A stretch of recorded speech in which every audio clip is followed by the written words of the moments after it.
You are looking live at Wayne Steffenhagen Field at Howard Steam Stadium. It's homecoming for Week 7 as the DC Everest Evergreens get ready to take on the Chippewa Falls High School Cardinals. Hello, everybody. Boy, it feels like summer. You would not believe that the first week of October has arrived.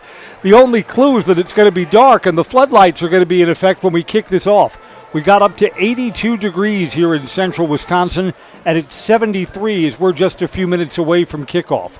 Chippewa Falls and DC Everest have been on each other's schedule for the last 6 years, and the games have been entertaining.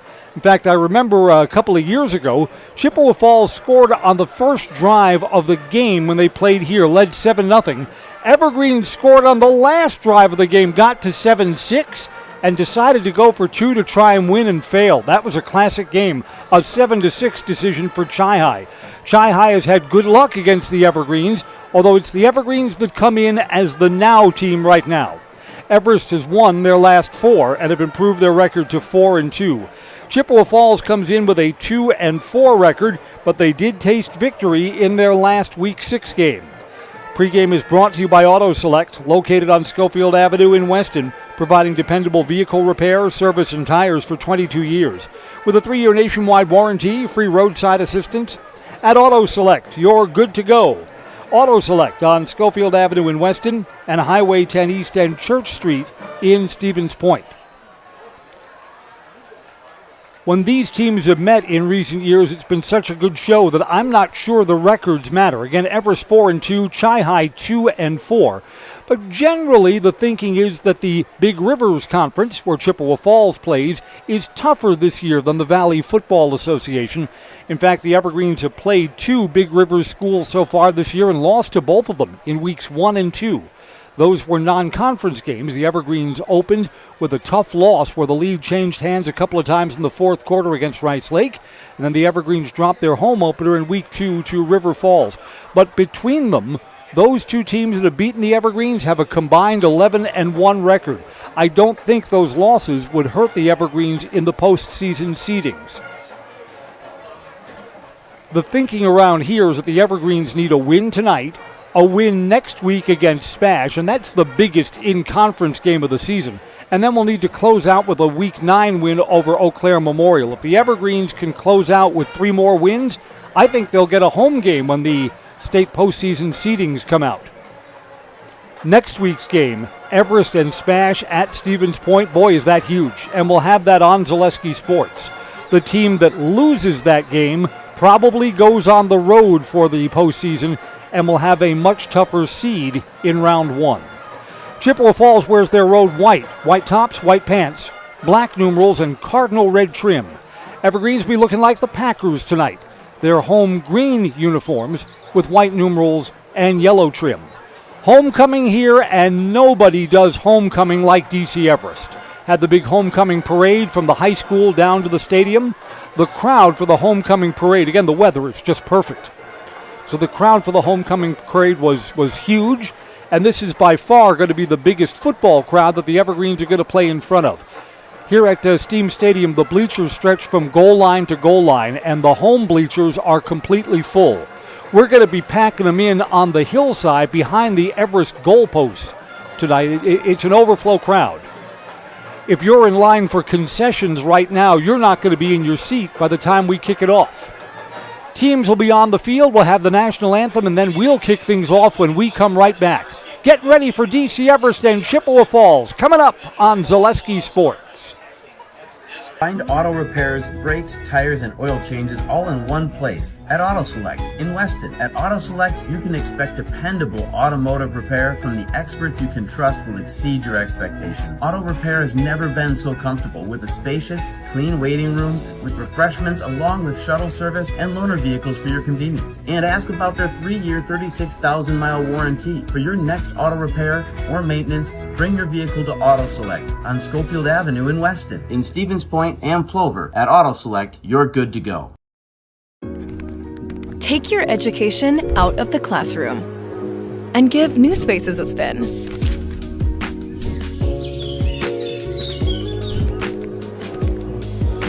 Wherever you are, North Central Technical College is there with flexible learning options.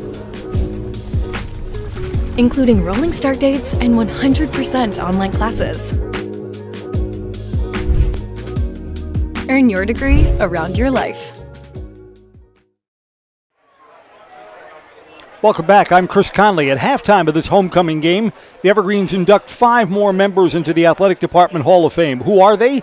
Gabby Kitchell, class of 2014, All-State soccer and tennis.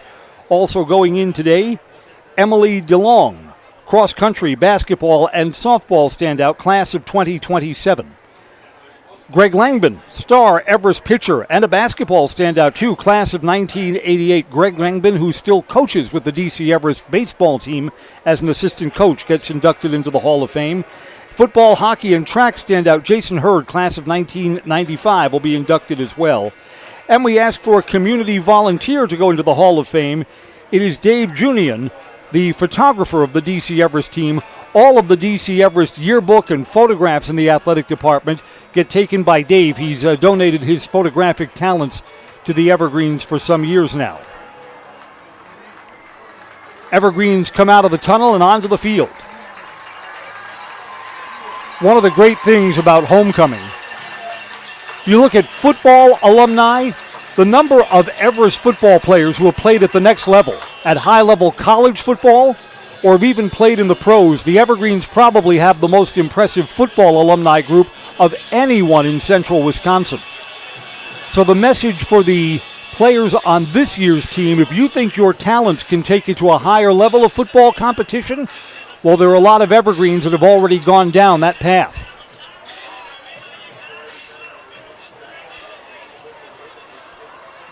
Student vocalist from the Everest Drama Department will give us our national anthem tonight.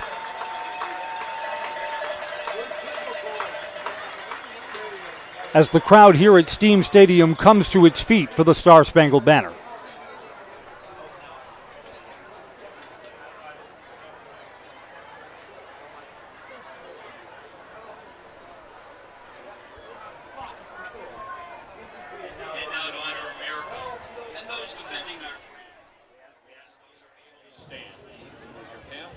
Place your hand over your heart for the singing of the Star-Spangled Banner.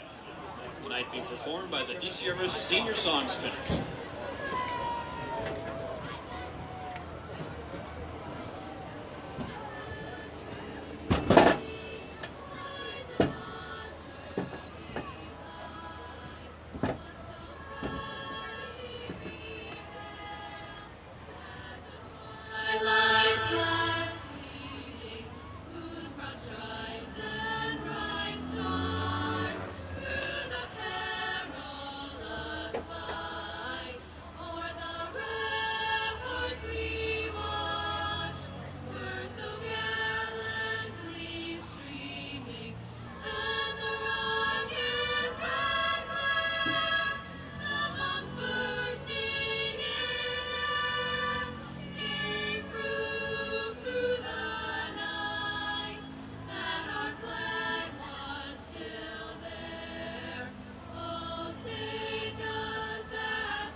The wind is dead calm for Week 7 football. Nothing to cool us off on a hot October night.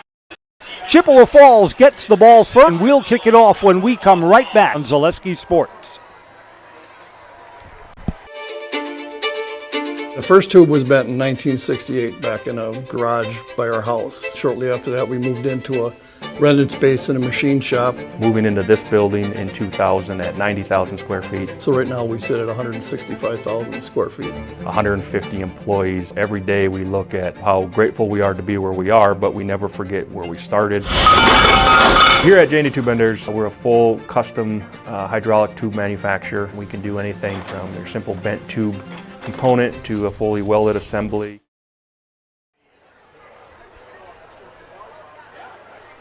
Referees tonight, pink whistles, pink towels. for October Breast Cancer Awareness Month. Evergreens are out on the field. It'll be the 5th start for Ty Rohde. Rohde taking over for Jake Stasiak. Neck injury will keep Jake out for the rest of the football season.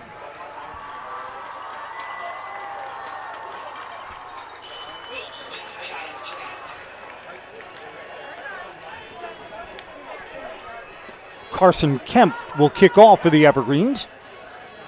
Chi-High plays their return men up at the 20-yard line because the Evergreens love the squib or the pooch kick.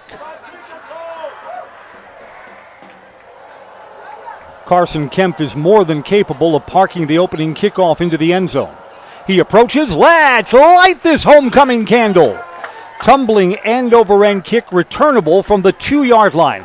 Out towards the center, Everest special teams breaking tackles, getting into the open, big return. From the 2 out to the 42-yard line. 40 yards of return yardage for Griffin Schiltz. He's a junior.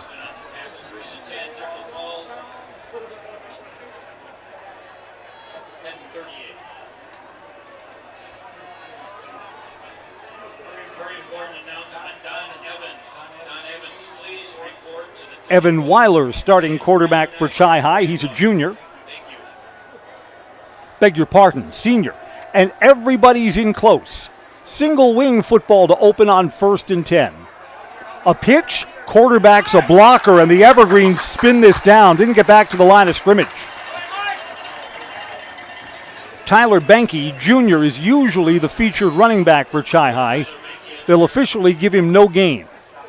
The ball was on the other side of the 43. Now it's on the back side of the 43, so a loss of a couple of inches.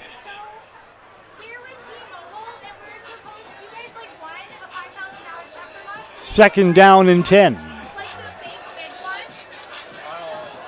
Same formation as before. Everybody's in close. No receivers here. Counterplay right into the line, and the Evergreens are stout. Jalen Smith, a sometimes wide receiver. Second man through. No gain there. Back a yard.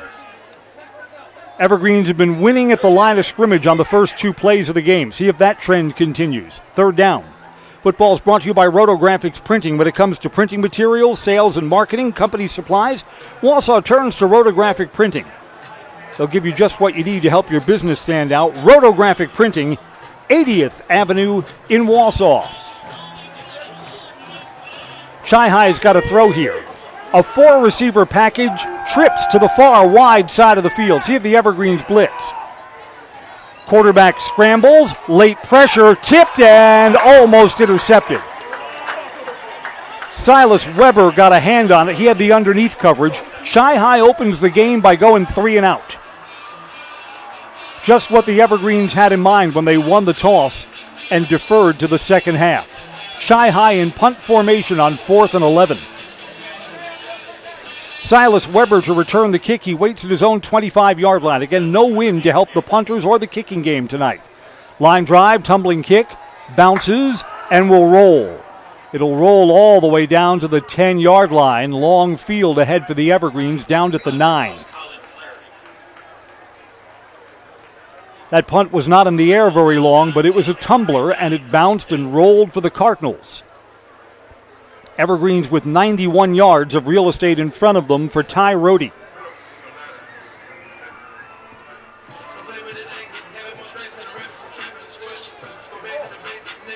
Evergreens have been balanced this year. Some run, some throw, but the Evergreens have been so good with their offensive line. If they want to opt for power football, they can do that. Rohde will start from the pistol. Corbin Enzenroth in the backfield with them. Both with the Dagro green football cleats. Someone told them that was a good look. High snap, pitch to Enzenroth, far side. Busts into the secondary. He's forward for 8 or 9 yards. 9 for Corbin. 159 yards of offense last week in the win against Eau Claire North. Going to spot him forward for 10 yards and enough to move the chains on the opening possession for the Evergreens. 3 receivers to the near wide side of the field. Enzenroth stays in the backfield to Rohde's right. Play action over the middle, too high. That was a bad throw. Looking for Andrew Bankston. Saw Andrew's grandfather at the game.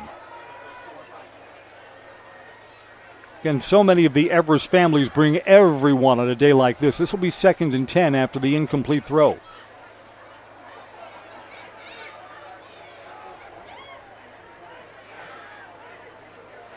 Mason Hine and Xavier Edwards to the near side. A design rollout in that direction. Protection's good. Throw underneath. Little bit too tall. And then in and out of the hands of the intended receiver, Mason Hine. Defensive back almost jumped that.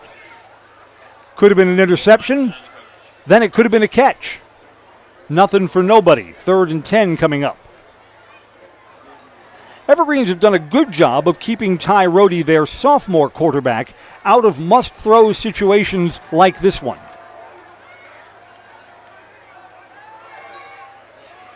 Three to the near side of the field. One-on-one coverage to Xavier Edwards if they want it. Design rollout. Good protection. Throwing that was hit as he threw and incomplete.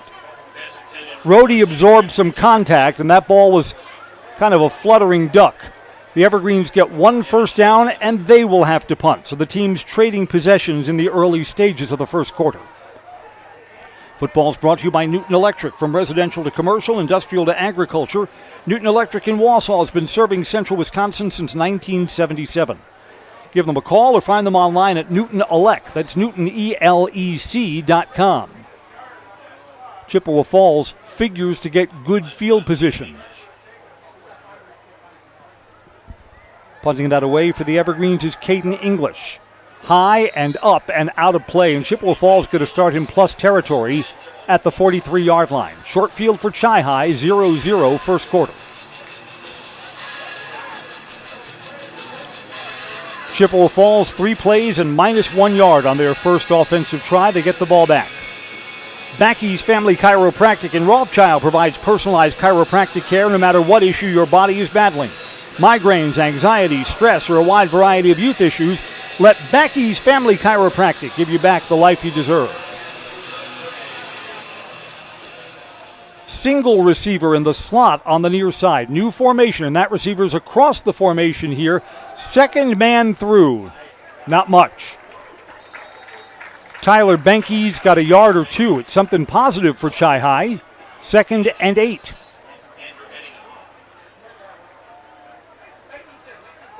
Chi-High's only run 4 offensive plays so far tonight, so this doesn't make a trend. But between the tackles, just nothing doing for the Cardinals so far. That if they were told coming into this week that the Evergreens have an elite defense, that's been in evidence early in this game. Single wing to the far wide side of the field. Extra blocking to that left side on 2nd down. Man across the formation. Fake the pitch. Handoff here trying to get the edge. Lunging forward. That's the best play from scrimmage. Tyler Benke is going to gain 5 yards. It'll be 3rd and 3. Probably 4 down territory at the 36-yard line.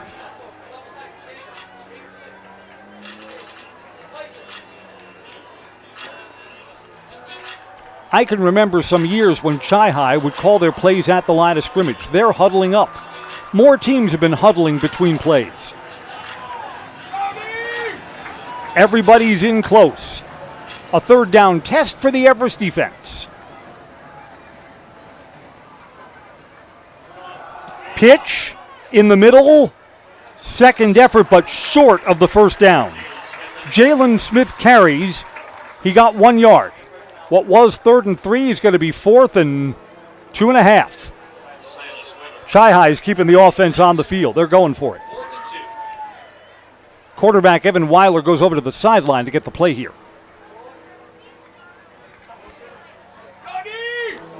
Does Chi-High roll the dice and try something downfield? I mean, if they fail, you'd only be giving up the ball at the 35-yard line.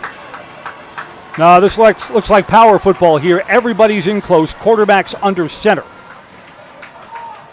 Nope, quarterback's going to throw. Got one-on-one coverage. The receiver's got a step, and on 4th down, it's caught and into the end zone. 36-yard touchdown catch for Jalen Smith.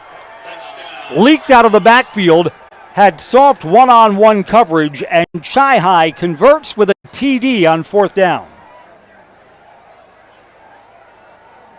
Nice play call.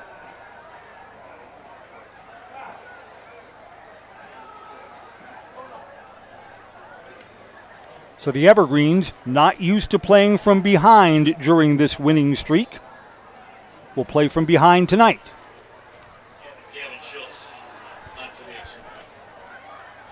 Jalen Schultz will try the extra point.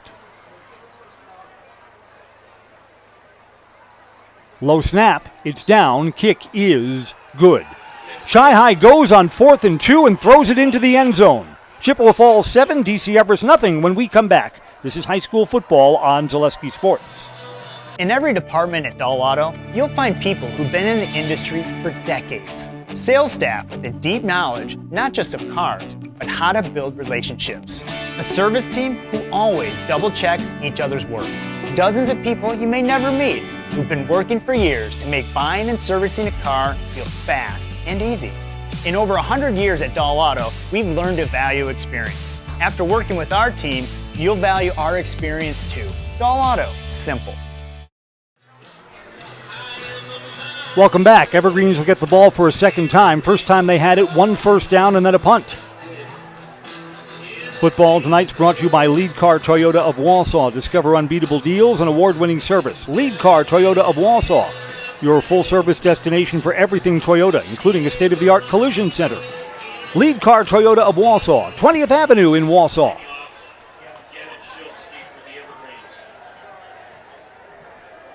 Gavin Schultz, who connected on the extra point, will handle kickoff duties as well.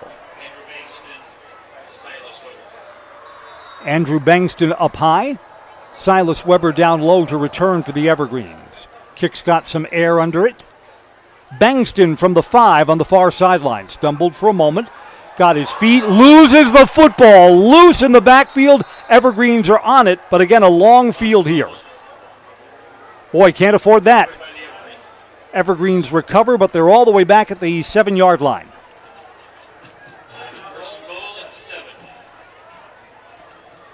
Merrill Steel is your partner for structural steel fabrication. Consider moving your career to one of the largest growing fabrication companies in the upper Midwest. Apply at merrillsteel.com. So the Evergreens again, poor field position.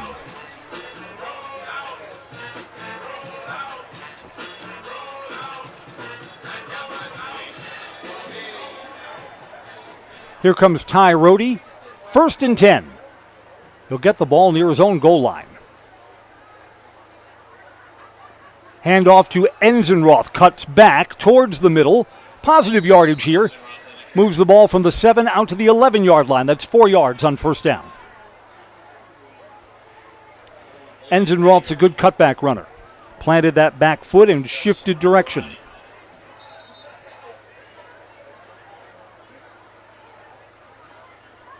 Got a Chi-Hi player who's got an equipment problem and is coming off.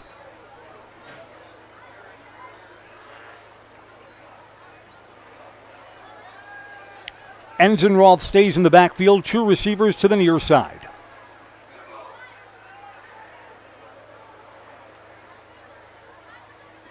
Enzenroth again got the extra blocker, follows him, close but does not have 1st down yardage. He's out to the 15. Sure, they're going to give him forward progress out to the 16. It's 3rd and 2. In this spot on the field, if the Evergreens don't pick up the 1st down, they'd punt. Midway point, 1st quarter.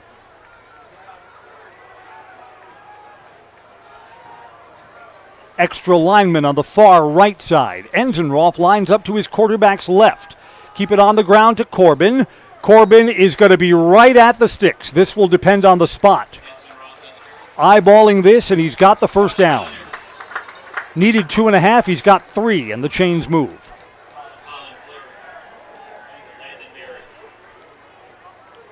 Wes Polly shuttles the play in for the Evergreens. 3 running plays, 3 totes for Enzenroth, and a 1st down for Everest, their 2nd of the night.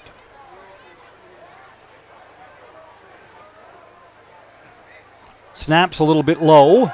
Ball is loose again, and Chi-Hi may have it underneath this pile. They do. The Evergreens put the ball on the ground, and the Evergreens are in trouble early. Already down 7-0, and they're going to turn the ball over at the 15-yard line. There was trouble on the exchange there. Evergreens got to clean that up. Josiah Eisenberg, a senior, is at the bottom of the pile.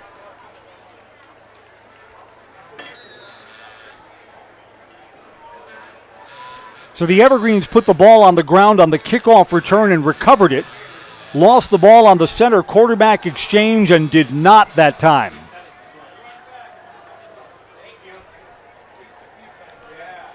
Evan Weiler, first down. He'll operate from the pistol here.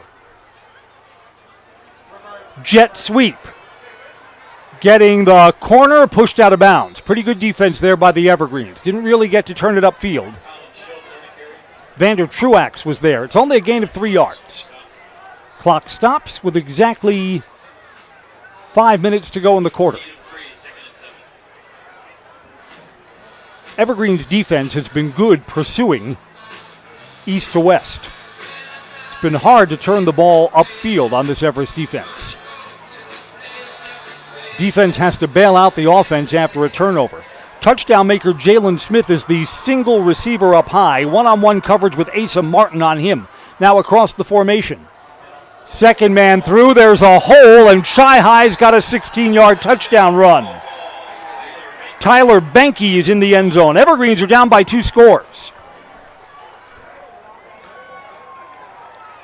A lot of time left in today's game, but the early trend is not good.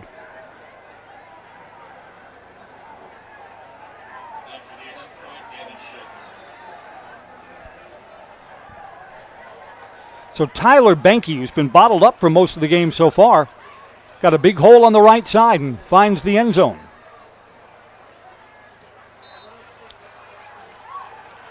The crowd's quiet at Stephen Field. Chi-Hi's got a 14-0 lead. Evergreen's back at it when we come back on Zaleski Sports. Elite Auto Care on Schofield Avenue in Weston offers the best in automotive care and repair. This locally owned and operated repair group features a full staff of ASE certified technicians. They are ready to handle all major and minor repairs to get you back on the road. For any make, any model vehicle, look to Elite Auto Care for repairs.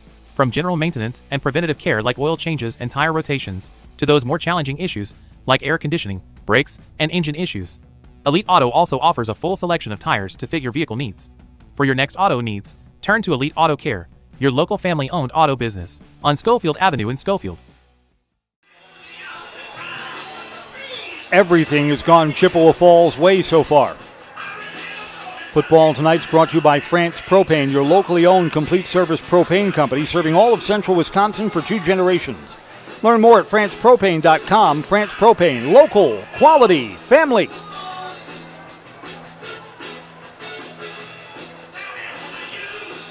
Andrew Bankston and Silas Weber to return the kickoff. Boy, do the Evergreens need a good kickoff return. Good return and ball security for sure.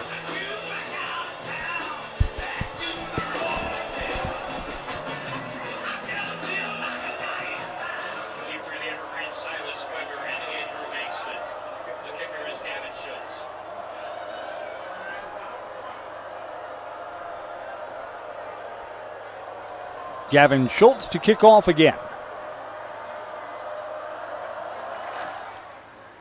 High end-over-end kick. Bankston from his 10. Tries the far side across the 20.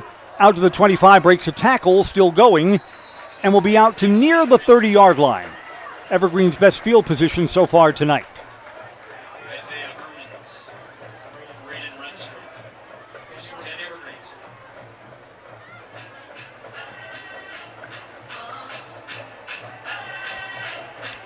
It is so early, the Evergreens can stay with their game plan. If the Evergreens want to ground out yardage on the ground, they can still do that.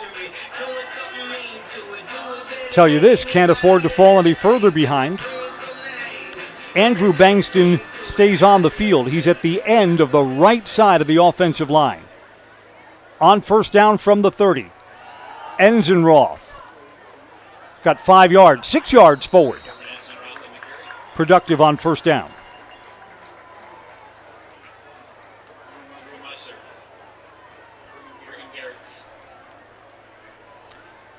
Ty Rohde halfway to the sidelines as the play is signaled into him. And now into the Everest huddle.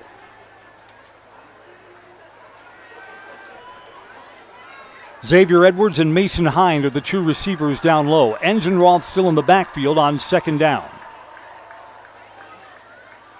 Enzenroth again. Right at the yard to gain and forward a yard beyond it. First down. Evergreens gain 5 and move the sticks out to the 41-yard line.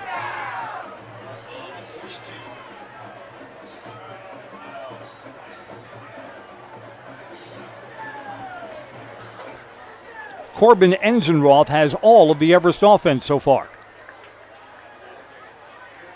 Evergreens have one incomplete pass, and everything else has come on the ground tonight.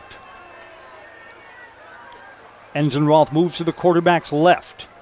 Extra blocker to the left side. Snap is high, and it's pulled down to Enzenroth. That kind of disrupted the timing. He's only got a yard on first down. Rohde had to put both of his hands up in his air above his shoulder pads to handle the snap.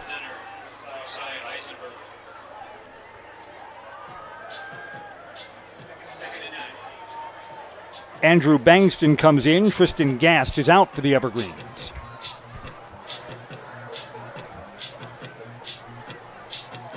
Three minutes to go in the first quarter. Chippewa Falls with a fourth down touchdown pass, and then a 16-yard run after an Everest fumble. Xavier Edwards across the formation. Handoff, cutting back. Enzenroth breaks a tackle. He's carrying a man with him, and he's got first down yardage. Second effort gets him 9 and across midfield. Best drive of the game for the Evergreens, down to the 47-yard line. See if the Evergreens can finish this. They really need it to get back in this game. Corbin Enzenroth is getting a breather after that rush. Enzenroth comes over to the sidelines. Blake Bangston is in the backfield. Sophomore quarterback, sophomore running back on 1st and 10.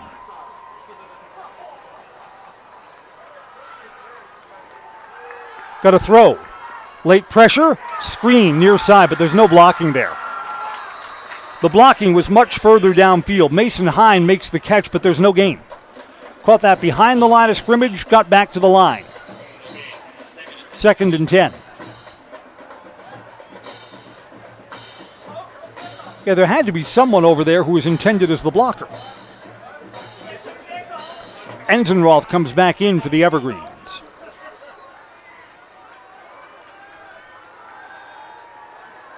Hine, Duran, and Xavier Edwards are the three receivers up high. That's the far wide side of the field. Pitch here to Enzenroth. Can he get the corner? Yeah, he gets the edge. Decided not to cut it back in. He's got 7 yards. Down to the 40-yard line. 3rd and 3. If the Evergreens don't pick up this third down, they'd go for it on 4th here.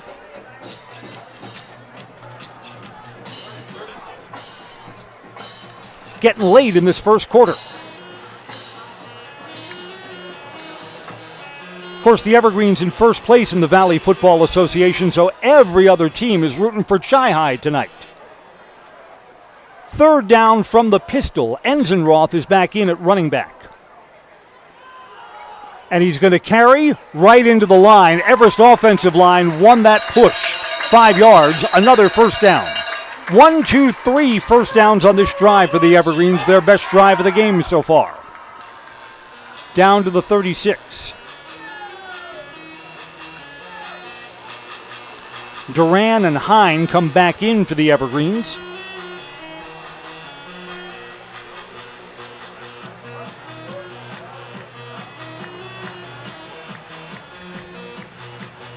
Ty Rohde is late into the huddle, so the Evergreens will break it quickly and have to get up to the line of scrimmage.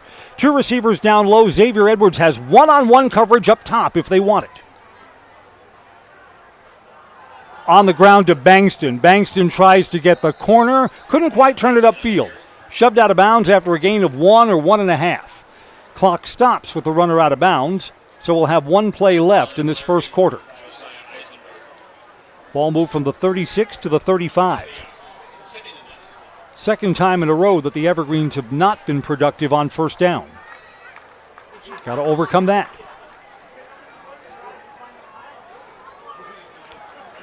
Enzenroth is now back in at running back. Two receivers to the far side of the field. Xavier Edwards across the formation. Xavier Edwards got a block, but he does not get the corner. Xavier Edwards is pushed back. It's a loss of 3 yards. That's the last play of the first quarter, and the Evergreens will be facing 3rd and long, trying to sustain this drive when we come back. Chippewa Falls 14, DC Everest nothing. This is high school football on Zaleski Sports. Is your business, church, or organization getting a fair deal on your copier contracts? Do you even know how much you're spending? Bauer & Fine Business Technologies has been in the office technology industry for 70 years.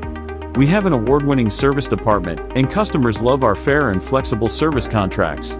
If you're currently a customer, thank you. If you currently work with one of our competitors, let's talk. We can tell you if you're overpaying or getting a good deal. BBT, we want to be the easiest vendor you work with. b-bt.com. Is a half-court shot a good investment strategy? Yeah, that's one question your bank will never ask. Hey, it's Brian Butch, former college and professional basketball player. Your bank will also never call, email, or text asking for your username, password, or PIN. That's a total scammer move. Abbey Bank and the American Bankers Association are teaming up to help you spot scams, fight fraud, and protect your money. Think you can outsmart the scammers? Test your scam IQ at banksneverasksthat.com. This ad is sponsored by Abbey Bank, member FDIC. As the second quarter starts, the Evergreens have moved the ball down to the 36-yard line. That's the good news. But it's 3rd and from behind the chains. Going to pass here. Rohde's got good protection. Throws over the middle. It's caught. And first down yardage for Xavier Edwards. Edwards spins down to the 25-yard line. Let's see, that's a stingy spot, but we've already decided to move the chains. 3rd and 13, no problem. Big catch and throw from Ty Rohde to Xavier Edwards. 14 yards and a first down. Evergreen's biggest play downfield so far. The drive continues.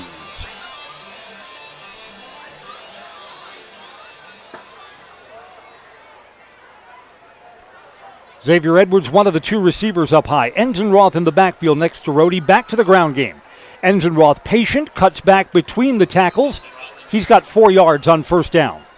Down to the 23-yard line. Again, Evergreens haven't shown any panic. When they've wanted to dial up running plays, they have, even though they're down by 2 touchdowns. The Evergreens just need to come away with points here. Can't give the ball back to Chi-Hi with a chance for them to go up by 3 scores. Delay to Enzenroth. He's patient, still pushing forward.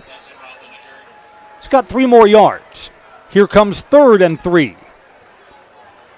Ball just inside the red zone, inside the 20 to the 19-yard line. Evergreens need the 17, and this is 4 down territory.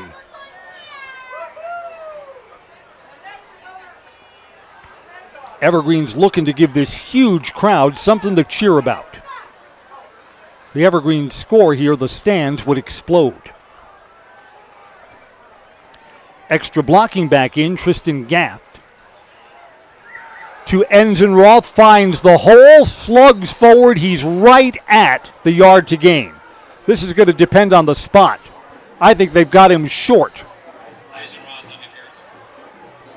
Enzenroth is short by about half a yard.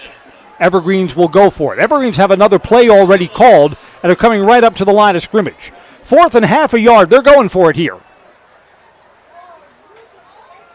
Evergreens now look over to the sideline. Do they want a timeout?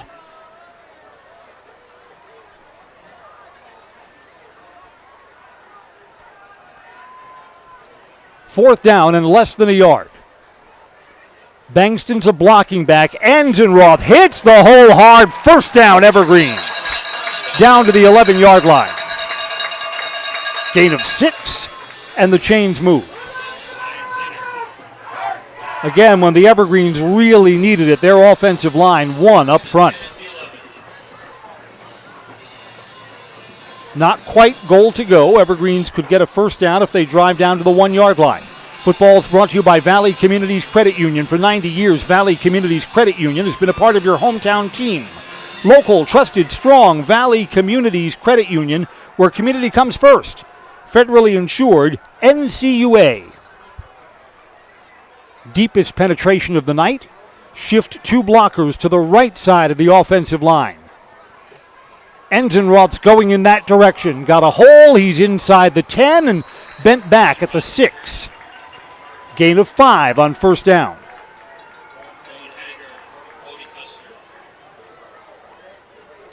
Followed the extra blocking. Evergreens went big to that side, and Enzenroth followed the big beef.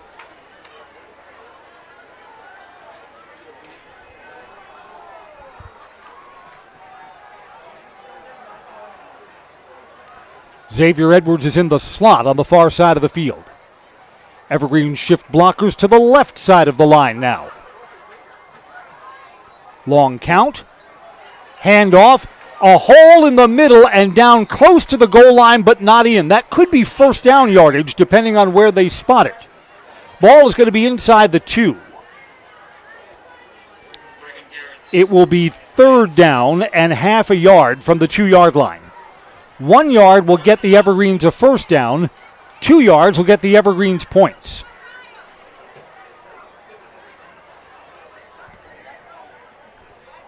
Evergreens are late getting Mason Hine off. They're opting for an extra blocker.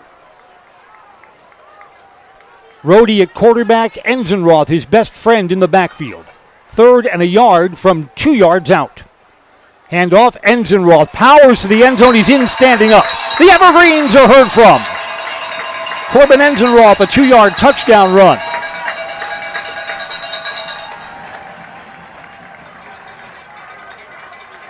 After giving up a touchdown on a short field after a fumble, that's a pretty good answer for DC Everest.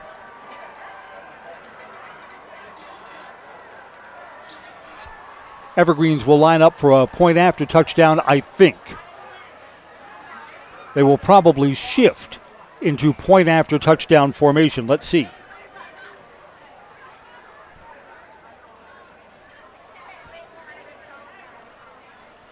Now the Evergreens are going to snap this ball. They're going for 2.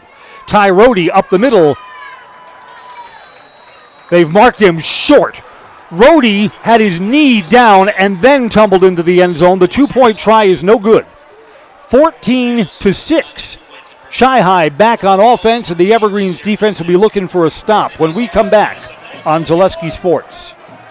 At R&R Flooring and Furniture, we sell products that look good and products that last. You want a great selection at a great price and a company that stands behind their products?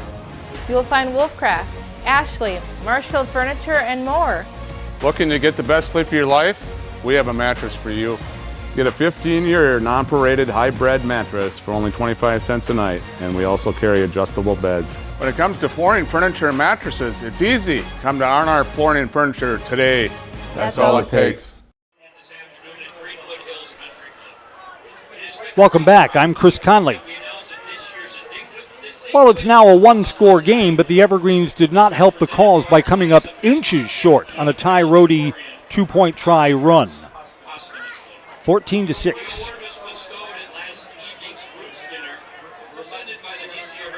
Chi-Hi has had short fields on both of their possessions. Boy, the Evergreens would love to pin the Cardinals back.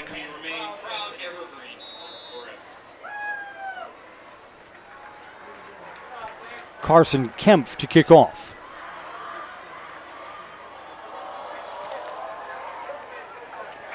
Deep ball, it's returnable though. Nope, bounces into the end zone. Chippewa Falls will start at the 20. Tonight's Week 7 high school football is brought to you by Peterson Kramer Funeral Home, committed to providing personal and compassionate care for each customer. Let Peterson Kramer Funeral Home step up for you in your time of need. Well, this is by far the longest field that the Cardinals have faced.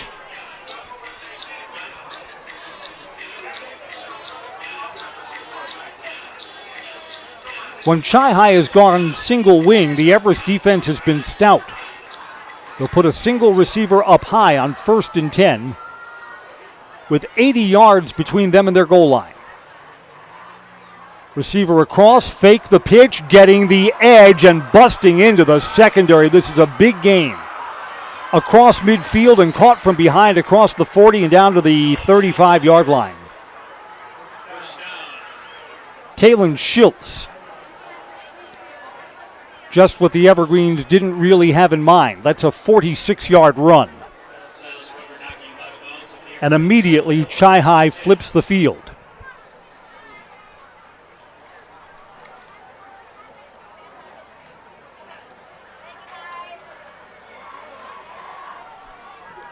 Everybody's in tight again.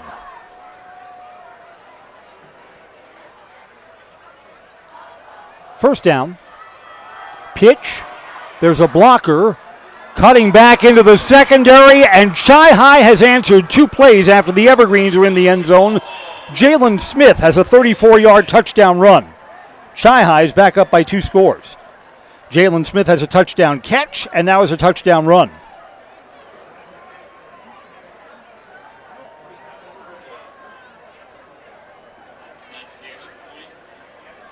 And the Everest crowd grows quiet again. After a long, grinding Everest touchdown drive, Chi-Hi scored much too quickly and much too easily. Snap is high, so the timing is off on the extra point. Still got it through. Kicker hesitated and still got it through the uprights. Jalen Schiltz connects. 21-6. There is a flag on the play, though. It's a hold against the Evergreens. So the kick will be good, and the penalty yardage will be assessed on the upcoming kickoff. 21-6. Back in a moment. This is high school football on Zaleski Sports. For the very best in craftsmanship and innovative construction, put your trust in Scherer Construction. You'll see their work when you drop your kids at school, visit the public library, drive past the fire station, or even in the industrial park. Scherer Construction has helped countless homeowners with bringing their dreams to life, and hundreds of businesses create beautiful facilities that make our communities shine all throughout Wisconsin. For your next residential, commercial, municipal, or educational construction project, join the countless others who have put their faith in Scherer Construction. Find their location right here in Wausau or online at schererconstruction.com. 21-6. Evergreens grinded this out all the way down the field to get their Corbin Enzenroth touchdown. And just 2 plays later, Chippewa Falls has an answer. A lot's been going right for the Cardinals. And I'll tell you this, for the Evergreens, this game's been a struggle so far. After the penalty yardage, this kickoff will come from the 50-yard line. Kicked short. Evergreens will have to run this back from the 10. Bangston across the 25 and out there. 1st and 10 Everest. Football tonight brought to you by Bruce Orthodontics, providing comprehensive orthodontic care for patients of all ages. Now accepting new patients at their Marshfield office, and they take most insurance. Bruce Orthodontics, changing lives one smile at a time. You can set up a free consultation today. Since the Evergreens get the ball to start the second half, Everest, I think, would feel okay with a long drive that consumes most of the 6.5 minutes left in the half, and then go to the locker room down by just 1 score. That's the plan. So far, not much has gone to plan for the Evergreens. Ty Rohde, the quarterback, from the pistol on 1st down. Xavier Edwards across the formation. Fake to Edwards. Counterattack. Enzenroth. Deception. Gets 14 yards. 1st down Everest. Have to respect the speed of Xavier Edwards there. Have to wonder if the jet sweep is in play, and that kind of spread out the defense a little bit.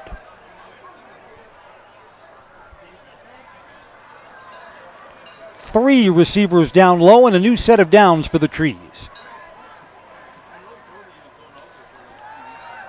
Pitch, almost stripped. Enzenroth keeps it. He's got 11 more yards and another 1st down out to near midfield. Spot him at the 48-yard line.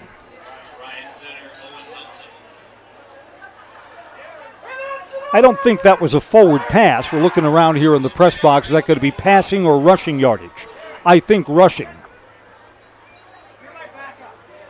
Our stats guys will watch the Zaleski Sports replay. They won't get it wrong.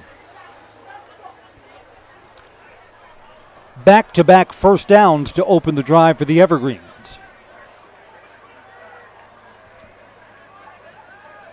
Mason Hine and Xavier Edwards are the two receivers to the far side of your Zaleski Sports screen. Bankston's now in the backfield. Andrew Bankston to carry. Gets the edge. Bankston a little late turning it upfield. He gets across midfield to the 49-yard line. Got 3 yards. As Bankston gains more experience, he'll know to cut that back to the inside. There was more yardage waiting for him there.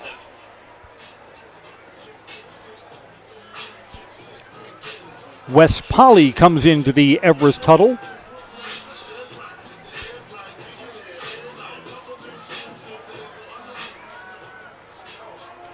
Two receivers down low with the ball on the far hash. Bankston stays in as running back. Fake, got a throw here. Late rush coming, pass is caught. That was a nice throw. Ty Rohde was on the run, delivers it up high to Mason Hine. Hine elevates and secures the ball down to the 36-yard line. Quarterback felt the pressure and still made a good throw on the run. Under 4.5 to go in the first half.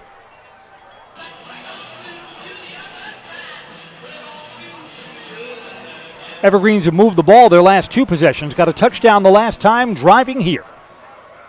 Corbin Enzenroth back in the backfield for Everest. To Enzenroth, tries to get the edge. He's got a blocker back there. Cuts it back inside. Enzenroth forward for 7 on first down. Enzenroth decided at the last minute not to follow his blocker and try and cut it back inside.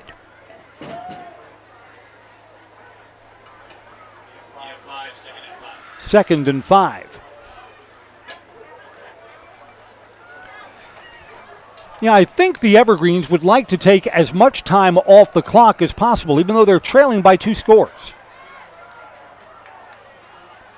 Just 1 receiver down low, and Enzenroth in the backfield. From the pistol, Rohde, handoff to Enzenroth.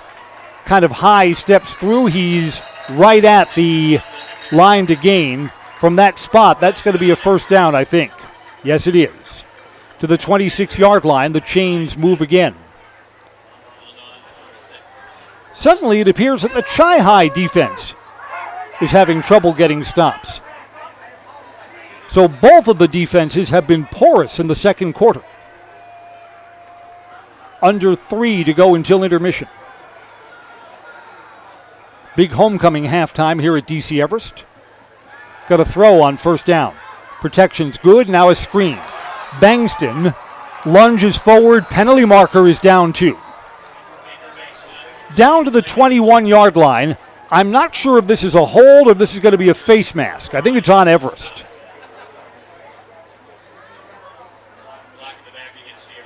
It's an illegal block on the Evergreens. Spot foul. So we're going 10 yards back from the 16-yard line.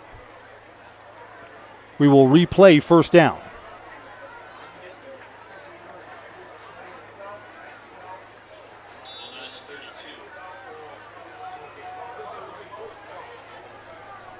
First and 16.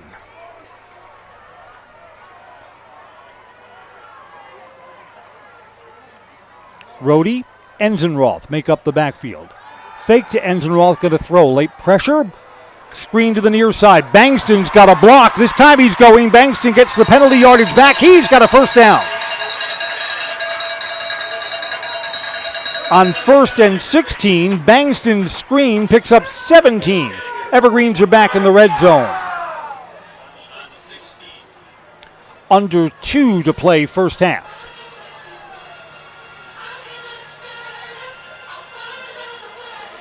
All teams with all 3 timeouts. Not sure if Chi-Hi wants to take a timeout here. Yeah, they do. Chi-High would like to preserve some clock in case the Evergreens score. Chi-High would like a final possession in the half. 1:54 left. It's 1st and 10 from the red zone. Chi-High leads 21-6. Evergreens trying to inch closer when we come back on Zaleski Sports. I got referred to the orthodontist and I was really nervous, but in my 2-year process, the staff was very welcoming and very kind to me. My brother also had treatment here and he was very happy with the smile. I'd recommend Bruce Orthodontics to all my friends and family that want a beautiful smile just like us. When I come in for my appointment, the wait is really short. All of the workers are very kind and sweet. They try to make sure that everything in my mouth is just right after my checkup, and Dr. Bruce is very nice. I'd love the opportunity to meet you and transform your smile. Call us to set up your free consultation today. Back to live action, 1st and 10 after a Chi-High timeout on defense. From the 17, Enzenroth, handoff, picks his spot, patient running, gets inside the 15, down to the 13-yard line. 2nd and 6 coming up. Again, the Evergreens with all of their timeouts, so the running plays are still available to them here. 90 seconds left until halftime, and the clock's moving.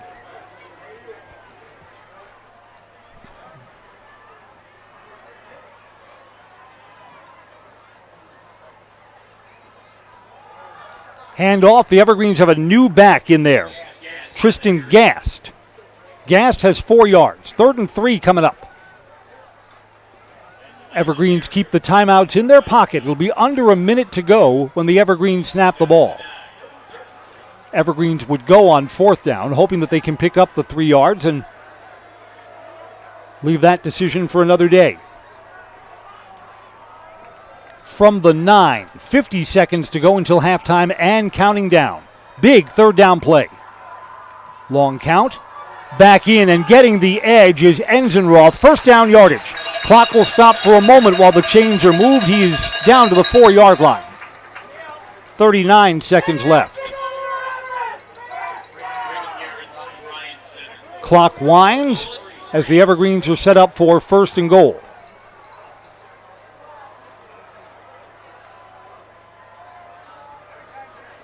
Gast and Enzenroth in the backfield. Rhodey is right under center.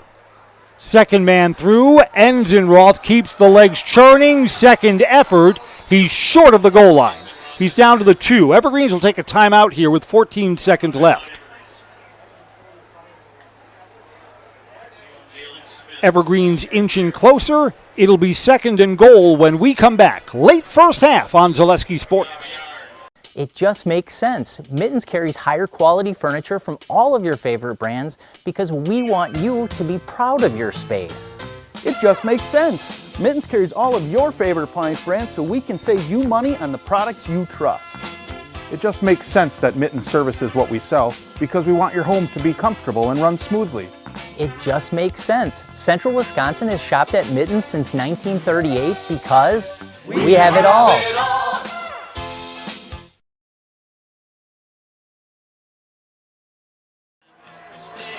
Welcome back.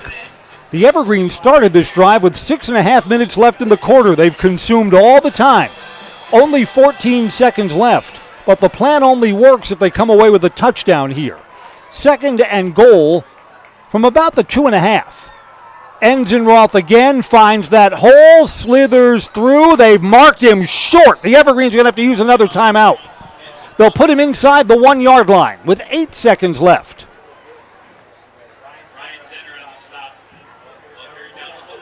Yeah, inside the 1-yard line. Enzenroth was close. They didn't give it to him. Side judge on the near side had him short right away. So the Evergreens now have 1 timeout left. So there's essentially 2 plays left in the first half.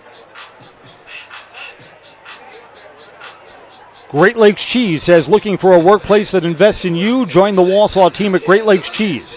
A place where people matter, careers are built to last. Competitive pay and benefits, a workplace culture that feels like home. There's never been a better time to apply. Learn more at GreatLakesCheese.com.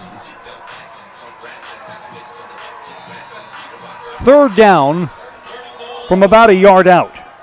Tristan Gast and Corbin Enzenroth in the backfield. Gast is in as a blocking back. Rohde's right under center, gets the snap, keeps it himself. Push forward, no indication yet. Evergreens have already called a timeout to stop the clock. They're going to unpile and see where he's in. He is not. No, he is. Touchdown, Evergreen. After the unpile, Ty Rohde got the half yard that was needed.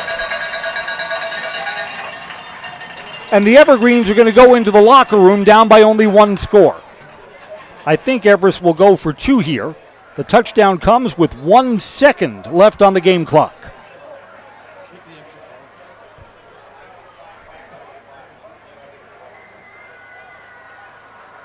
Ty Rohde followed his center and got just enough.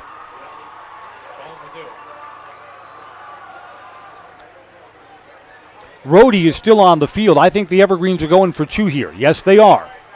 Offense stays out for a 2-point try. Evergreens tried a Rohde run on the last 2-point try and were unsuccessful. Ty is under center here.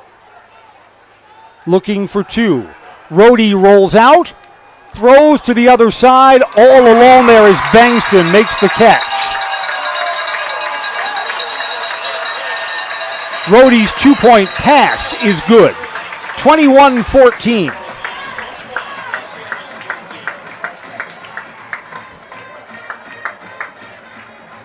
So the second half just got a lot more interesting. Andrew Bangston did a good job to absorb contact and hold on to the ball.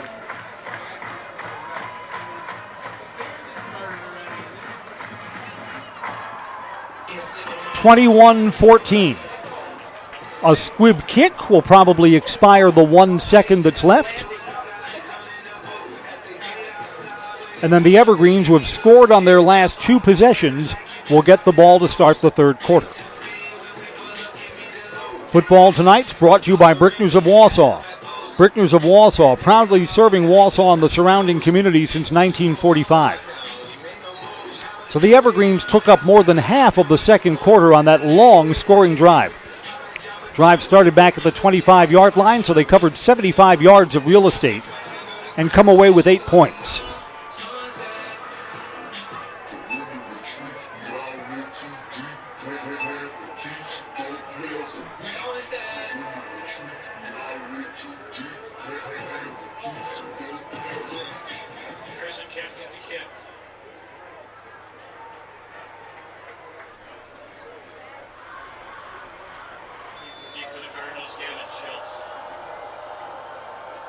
Evergreens are going to squib this and just cover it up. Kicks on the ground, handles. We're all zeros on the clock. The half will end as soon as the Evergreens get the stop here. It is halftime. Chippewa Falls lead suddenly seems a little shaky.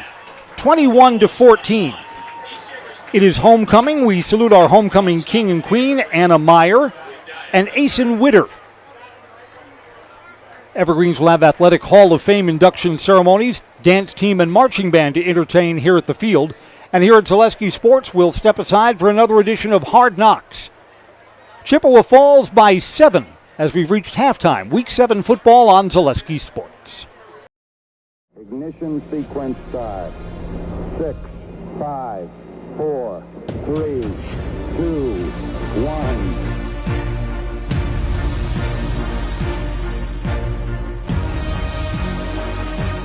All engine running. Liftoff. We have a liftoff.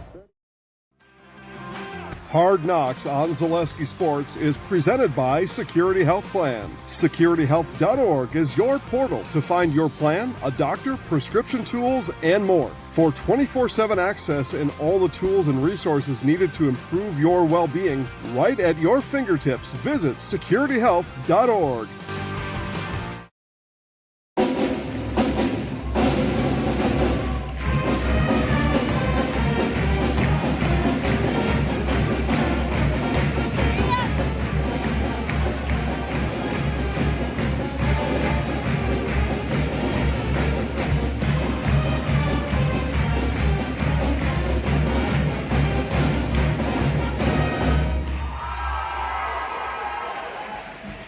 it's homecoming week at St. Mary Catholic High School.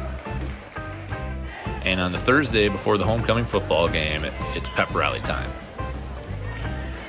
First on the schedule this afternoon, a boys volleyball match featuring quite a few guys on the football team. Luke Fairweather and Elliot Reichenbacher even get to MC the event.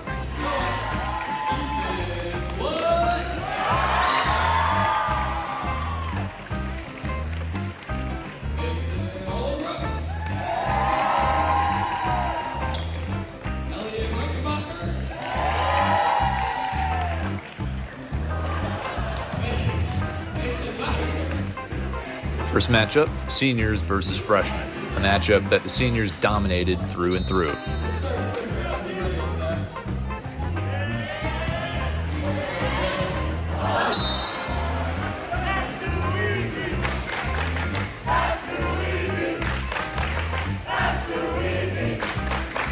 After the seniors get their first round win, it's time for juniors versus sophomores, and shockingly, sophomores with the upset, and the juniors just have to wonder what went wrong. That sets the stage for the championship round. Seniors versus sophomores for all the bragging rights. And the seniors handle this one pretty easily too. Utter domination all the way, and they storm the court to celebrate.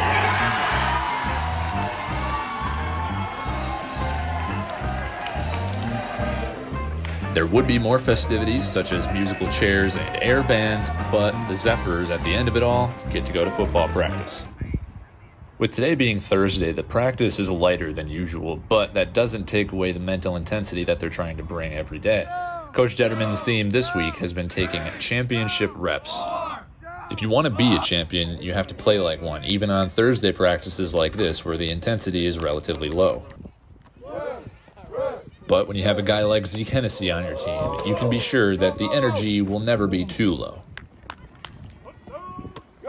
Like I say multiple times during the year, I love football. You know, I don't just love football. I love these guys. It's a privilege to just really be able to be their battery and just overall help them enjoy football. I think at the end of the day, win or lose, I think that's the main thing. It's just enjoying football and enjoying this game. We know what we're capable of. We're capable of making a long run into the playoffs, even the state championship. So we're more trying to prove ourselves than excite them. So. Well, gonna bring the energy on Friday, Zeke? Oh, you know it. You know it. After practice, the team heads back into the school to get ready for their weekly team dinner, with delicious food lining the tables prepared by some of the families of the people on the team. But every week before the Zephyrs eat, they get to listen to a guest speaker. And this week's guest is UWO football legend Dylan Hecker. Big second welcome to Dylan Hecker. I wanted to talk about something that I learned last week on a work trip. It's really thinking about the future and working backwards.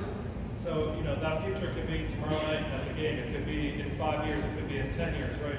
And working backwards from there. So what are you doing on a daily basis? What are you doing now? What little things are you doing to reach those goals and live in that future that you want to be living? Obviously, this isn't a football setting, right? Football environment, but I think it means a lot more than that, right?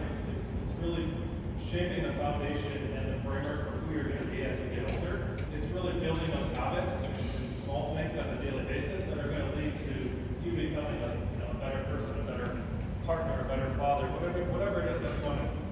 One last thing to do before they get to the food, and that's to award this week's honorary captain. Honorary captain this week, after I put this, everyone's going to agree that this guy is one of the hardest workers on this team.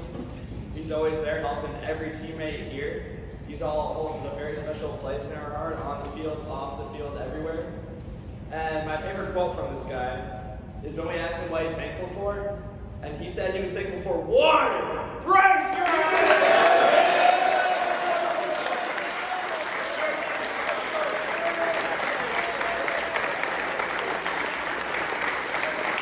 And now, dinner time. They cap off the long day of festivities by fueling up for a Friday that promises to be even bigger.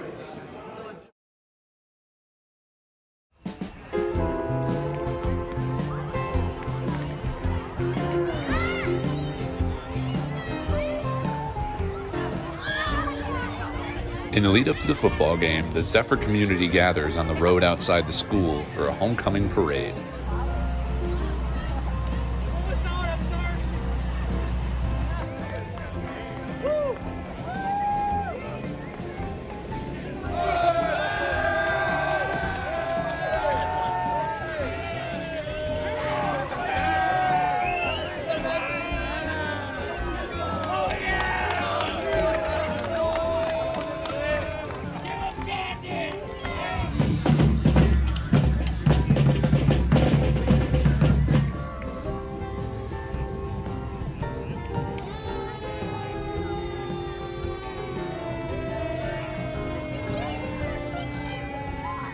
Up by the field, tents are lined with Zephyr's memorabilia commemorating years past, and the band plays for the crowd.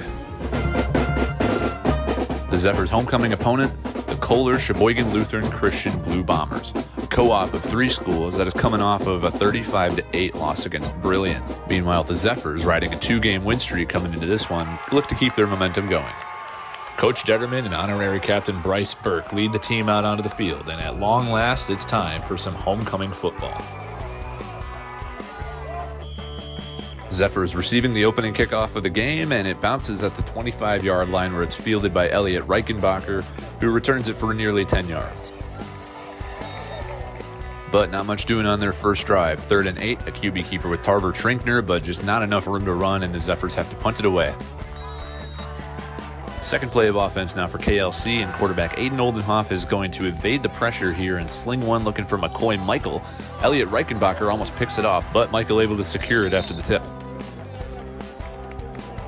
Next play, 3rd and a yard. They're looking for McCoy Michael again, but Elliot Reichenbacher lights him up for a loss of 3. Then on 4th and 4, Oldenhoff going to the air again, looking for Connor Bartz, but it bounces right off of his hands, and the Zephyrs defense forces a turnover on downs. Then back on offense for the Zephyrs, facing a 3rd and 5. Here's a handoff to Elliot Reichenbacher, who can't get quite enough for a first down. Going for it on 4th and short, Tarver Trinkner on the QB keeper up the middle, and he is going to get all the way to the 15-yard line, and the Zephyrs are threatening early. After a holding penalty, the Zephyrs got a 2nd and 15, but getting that yardage back plus more on this middle-of-the-field strike to Dominic Osgood. On 3rd and 5, Trinkner with another keeper up the middle is just going to reach the line to gain, and it sets up a 1st and goal. And then 2 plays later, here's a handoff to Elliot Reichenbacher, who, after not having any touchdowns last week while he was busy blocking extra points, punches it into the end zone here, and the Zephyrs got the first score of the game. Extra point is good, and the Zephyrs are up 7-0. KLC with another crack at it on offense now, trying the ground game out, and here's Grant Wilson rushing for a gain of about 6 or 7 yards. 2nd and short, going to Wilson again. This time he's going to pick up 10 yards and a first down. Then Oldenhoff, quick pass to his right side. Carter Zimmerman is going to pick up a first down, brought down by Dominic Osgood and Alex Klinkhammer. Then just 3 plays later, same route, same receiver, same result. First down KLC.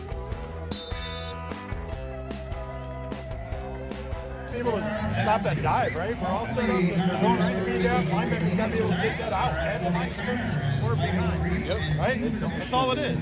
Create a pile. It's got to be where it's supposed to be. They double, yeah, make a pile, right? That opens it up even more for the linebacker. We can't miss tackle. We got to go, boys. Hey, we're doing good. We're doing good. Let's throw them down here. Hey, right? let's stop them right here. It's good. Let's go. Dogs on me, dogs on 3. 1, 2, 3, dogs. Let's go. Big hit. Who's going to get it? Into the second quarter now with the Blue Bombers driving, and Oldenhoff is going to try to take it himself, but the freshman Caleb Vogel plays it perfectly to push him back. On 3rd down, Oldenhoff going back to the air, looking for McCoy Michael, and it's going to be incomplete, brings up a 4th down. Going to the air again, this time looking for Carter Zimmerman, and it is going to fall incomplete, but there is a flag on the play. Zephyrs are going to get called for holding here on defense, and it's going to keep this drive going. But KLC having trouble moving the ball down here near the end zone. Here's another 3rd down situation, and it goes right through the hands of McCoy Michael to set up yet another 4th down, and they go for it again. This time, Oldenhoff looking to the air for the end zone, but it's incomplete, and another flag comes out on the Zephyrs defense. And on 1st and goal from the 5-yard line, the Blue Bombers are finally able to cash in as Grant Wilson runs it in for his first touchdown of the night. They would add on the extra point to tie the game 7-7 early in the second quarter. Zephyrs looking to answer back on offense, and on their very first play of this drive, they do just that, as Elliot Reichenbacher rips off a long run that's going to go for almost 35 yards. But they just can't make anything else out of it. Third down, Schrinkner going to the air, can't find his man, and the Zephyrs have to punt it away. KLC trying to replicate what they did on their last drive, looking for Carter Zimmerman on this 2nd and 10, but it's broken up by George Voss. A Zephyrs penalty would turn a 3rd and 10 into a 3rd and 5, and then Oldenhoff is going to find Winston Hasler to move the chains. Oldenhoff trying to get into a bit of a rhythm here through the air. This time is going to find McCoy Michael about 20 yards downfield, who holds on through the contact by Mason Wagner. Guys, we got to straighten out. We keep getting these little penalties. That's not our game, right? Championship reps, championship plays. We talked about it all week. Those aren't championship things, right? Let's do the right things. Don't be offside. Don't line up offsides. Do the right things. We know what to do. Let's get out there and do it. Play confident. Be resilient. Let's go. Let's go. Dogs, show me dogs on 3. 1, 2, 3, dogs. KLC keeping their momentum going. Here's the ground game with Grant Wilson, who picks up a 1st down and more out to the Zephyrs' 30-yard line. On the very next play, it's Wilson again. This time he's got about 7 yards. On 2nd and short, they try to take a shot to the end zone, but it is defended perfectly by Caleb Vogel and knocked away. A couple plays later, it's 4th and 1. Oldenhoff fakes the handoff and he zips it to Connor Bartz, who steps out of bounds, but not before getting enough to move the sticks. Then on 1st down, Oldenhoff showing off his running ability is going to pick up 7 yards before being chased out of bounds by Riker Timmerman and Brendan Hillsbeck. Facing another 3rd and 1, Oldenhoff is going to try the end zone on this, but it's incomplete. Freshman Caleb Vogel on the coverage again. Then 4th and 1, trying to go to the end zone again with it, but it's too high for Carter Zimmerman, and it's another turnover on downs for KLC. Time running low in the first half, and the Zephyrs with a chance to make something happen on offense, but on a 3rd and 10, there's just nothing doing. Tarver Trinkner tries to run for the 1st down, but is tackled inbounds well short. The Zephyrs punted away, and after a holding penalty on KLC, it's 2nd and 20. Oldenhoff is going to hit Carter Zimmerman here for 9 yards. On 3rd and 11, with a minute left in the first half, Oldenhoff is going to look over the middle, but it's intercepted by Dominic Osgood. He's going to put together a pretty good return here, and it's the first takeaway on defense for the Zephyrs in this game. But on offense, their first half struggles continue. A missed play and then a penalty, and now a sack of Tarver Trinkner is going to end it. They go into halftime tied 7-7. The Zephyrs are not playing up to their potential. Championship reps we talked about all week. We're not taking them right now. I don't know how many penalties we have. I don't think they have any. We've got to clean it up. We can't be mad at reps. We've got, these things are real. I'm seeing them out there. We are better than this. Right now, I want you to think about what a championship second half looks like. Well, the coaches and I figure out what we have to do to get better. You guys need to think about what you need to do to be a champion, all right? Let's go. You gotta block like you've never blocked before, bro. Hey, everyone needs the second to stand up to the snap. You need to think you're better than the guy you're up against. Every single play. Do your job. Let's go. We're better than this team. We're beating ourselves. We all know it. We all know it.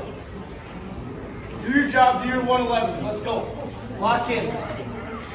Stop shooting yourself in the foot. Eventually, it's got to hurt. It should hurt by now. It's week 6. It's week 6. Defense is struggling. We got to pick them up. We can't go 3-0. We can't have a single 3-0 the second half. The Zephyrs didn't put together many championship reps in the first half, but there's a second half for a reason. Alexei Quinones boots it away and it goes through the end zone for a touchback. But on the second play from scrimmage of the half, Oldenhoff's pass is swatted by Zeke Hennessy, tipped up by Elliot Reichenbacher, and intercepted by Dominic Osgood, who takes it all the way back for a pick 6. It's Osgood's second interception of the game, and it might just be the spark the Zephyrs needed. Up 14-7 now, Alexei Quinones kicks it away again. This time it rolls out of bounds for a penalty. KLC trying things again on offense. Oldenhoff finds McCoy Michael this time, who's got a nice catch and run for a first down and more. A couple plays later on a second down, Oldenhoff dumps it off for Carter Zimmerman, who picks up a first down and is wrestled out of bounds by Caleb Vogel. Moving the ball well on offense now are the Blue Bombers. Here's Grant Wilson on the ground, and he zips ahead for an easy first down.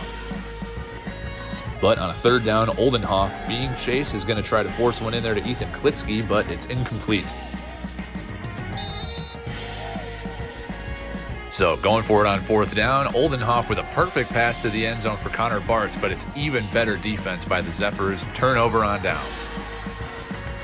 Zephyrs with the ball back on a third and short now. Here's a handoff to Jacob Ernsting, who bowls his way forward for a first down. Then on first down, Trinkner trying to go to the air with it, but nobody open, and he's going to end up losing 7 yards on this play. A Zephyrs penalty would back him up even further, and on 2nd and a mile, Trinkner is going to get most of this yardage back with Luke Fairweather walking that sideline to make it a 3rd and manageable. Trying to pick it up on the ground with Ernsting on 3rd down, but not enough room to run, and it's a big stop on defense for KLC. Blue Bombers back on offense, going to Grant Wilson, who's been running well, but not on this play. Brady Detterman, the first guy there, rips him to the ground for a loss of 2. On 3rd and 12, it's going to be a screen pass to McCoy Michael, who follows his blockers all the way to a first down.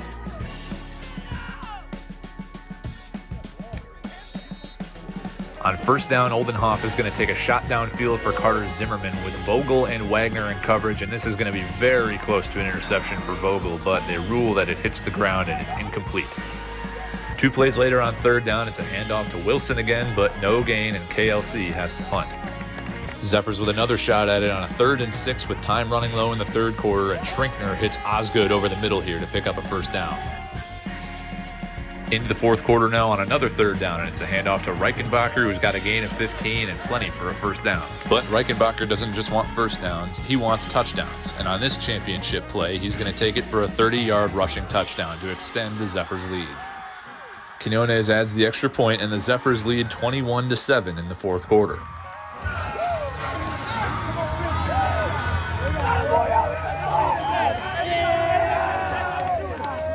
KLC needing to make something happen on this 3rd down. They've had problems with drops all night, and it continues here. Ethan Klitsky can't haul it in.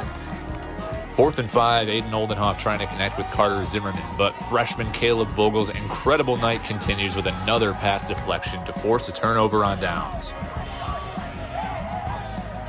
But an offensive miscue here for the Zephyrs. The ball pops out on a 2nd and 5. Looks like KLC falls on it, but the refs come out to make the ruling.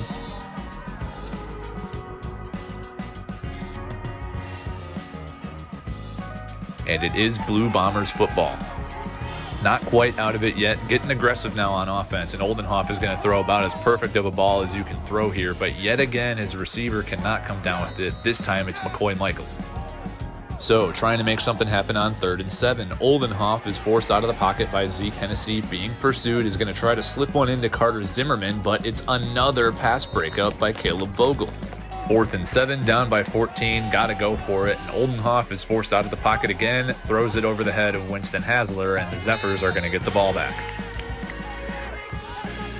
Now how about a little trickery? They're going to go with the reverse to Luke Fairweather here, who's had a relatively quiet game thus far, but not on this play. He's going to make people miss and outrun everyone on his way to an easy 30-yard touchdown, and the Zephyrs extend their lead again.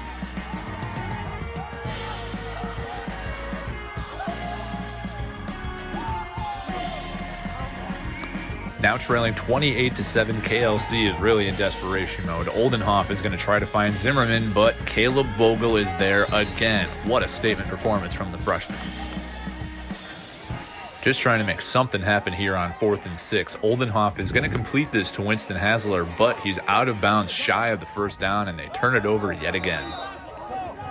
Things starting to get real ugly here for the Blue Bombers. Trinkner rolls out of the pocket, finds Max Vosters, who puts a tough stiff arm on him, goes the rest of the way for the touchdown, and the Zephyrs are up 34-7. Extra point is no good, but they're feeling pretty good regardless.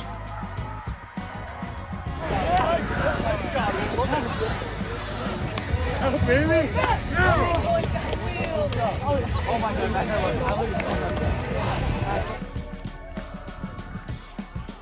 Quinones kicks it away, and it's fielded by McCoy Michael, but he's going to be brought down at the 19 on a nice hustle play by Jackson Van Stratton.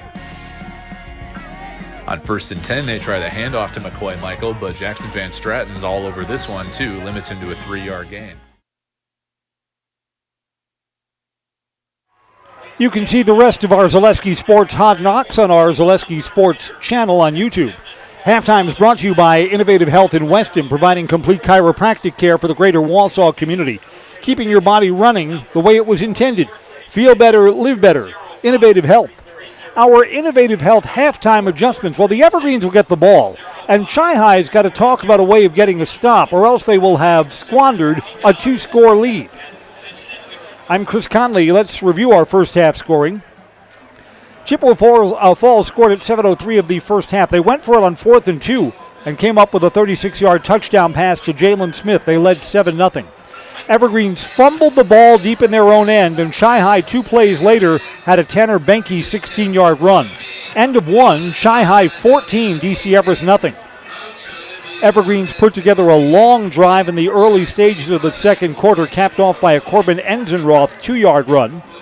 2-point try failed, 14-6. It took Chi-Hi just 2 plays after the Everest score to get back in the end zone. A 34-yard scamper by Jalen Smith. So Smith's got a touchdown catch and a touchdown run, 21-6. Evergreens got the ball back with 6.5 minutes to play in the first half. Ran the clock all the way down to 1 second when Ty Rohde scored on a 1-yard run. Then Rohde completed a 2-point throw to Andrew Bankston in the back corner of the end zone, bringing us to 21-14. Evergreens get the ball to start the third quarter when we come right back. So this is a game that'll be decided in the second half. Can the Chi-Hi defense get a stop, or will the Evergreens score on a third possession in a row? We'll tell the tale when we come back. Week 7 high school football, an entertaining game so far. Chi-Hi and DC Everest on Zaleski Sports. If the check engine light comes on in your car, do you address it or hope it goes away on its own? Pain is your body's check engine light signaling that something isn't right. Innovative Health in Weston can help identify and fix the aches and pains of everyday life. We deliver effective chiropractic care for every joint in your body, from your neck to your back to your knees and feet. With 4 doctors on staff and advanced treatment options, we've been consistently voted a top chiropractic and sports medicine clinic in central Wisconsin. Whether you're a high school athlete, a pregnant mom, or just feeling the wear and tear of life, give us a call at Innovative Health in Weston today. Feel better, live better, Innovative Health. Welcome back. Teams are back on the field, and the second half will be underway in just a moment. Evergreens need to come from behind to stretch their winning streak to 5 games. Chippewa Falls at just 2-4 is looking for back-to-back wins if they can hold on to their 7-point edge tonight. Football is brought to you by Schwartz's Seamless Roofing. Does your roof need attention? Call Schwartz's Seamless. They're the commercial roofing experts in Marshfield and your hail damage experts. They serve all of central Wisconsin with both residential and commercial roofing. That's Schwartz's Seamless Roofing.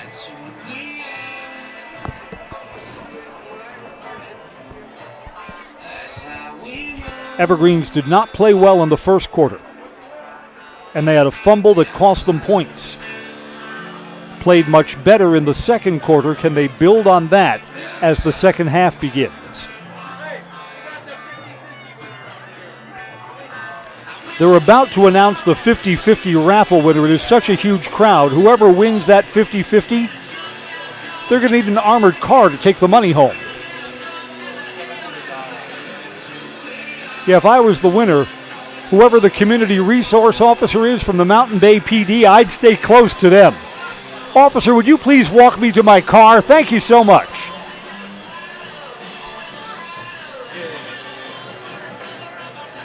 Gavin Schultz will kick off for Chi-Hi.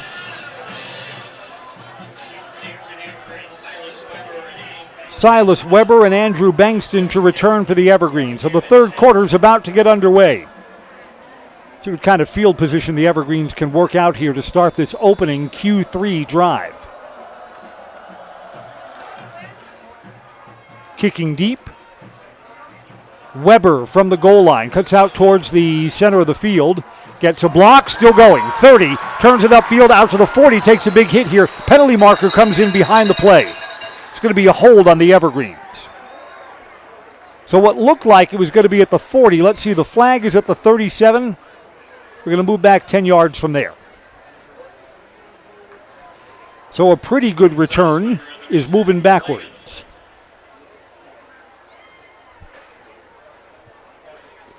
I think they're going to spot this ball back around the 27-yard line, and the Evergreens will start from there.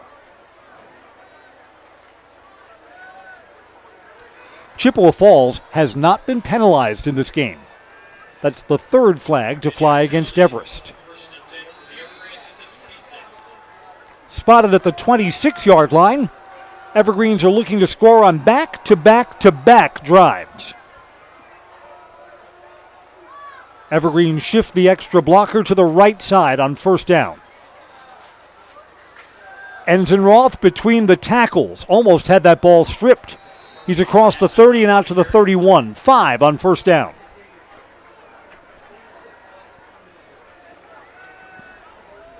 Boy, I'm sure Chippewa Falls talked at their halftime meeting. How do we get a defensive stop to open up the half?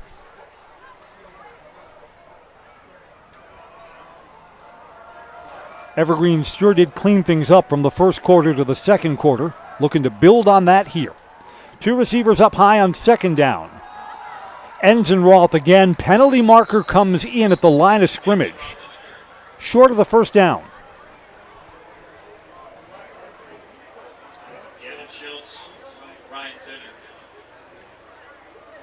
It's against Everest. They're going to be walking back.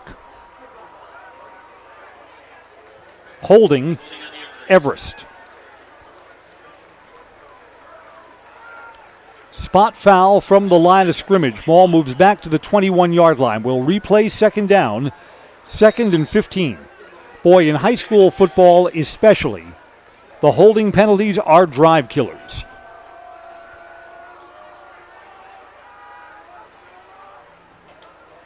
Passing situation here.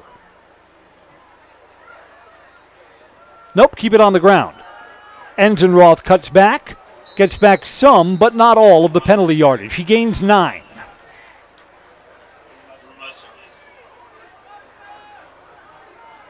Here comes a 3rd and 7.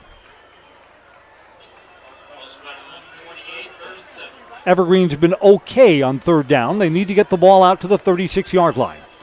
Again, 2 penalties have kind of shaped this opening drive. Can the Evergreens overcome? Got a penalty on the kickoff return, and then a hold on a running play.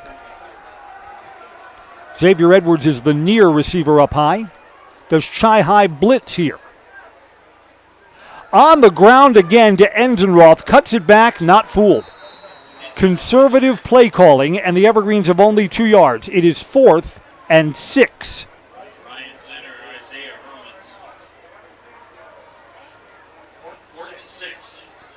Boy, if Everest is going to go for this is a roll of the dice early in the second half, and the offense will stay on the field. On 4th down. Long count. Maybe the Evergreens are not going to snap this ball. Rhodey is now drifting back. He may punt. Yep, Rhodey's going to quick kick this. Good kick, too. But takes kind of a sand wedge bounce and is down at the 37-yard line. The Evergreens get nothing on the opening possession of the second half. And now more pressure shifts back to the Everest defense. Sure don't want to go down by 2 scores again. Chi-Hi with the lead and the ball, 21-14. We're brought to you by Culligan Water, specializing in all of your water softener, drinking water, and water filtration systems. Count on Culligan to keep your water pure and healthy with unparalleled service and convenient delivery options. Single wing for Chippewa Falls. Counter play on the ground. No gain. Stacked up at the line of scrimmage.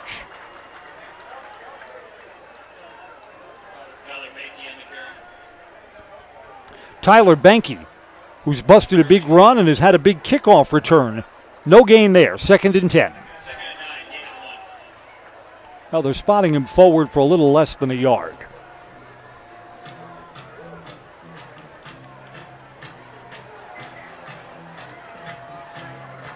Quarterback from the pistol here with a single receiver to the near side. New formation.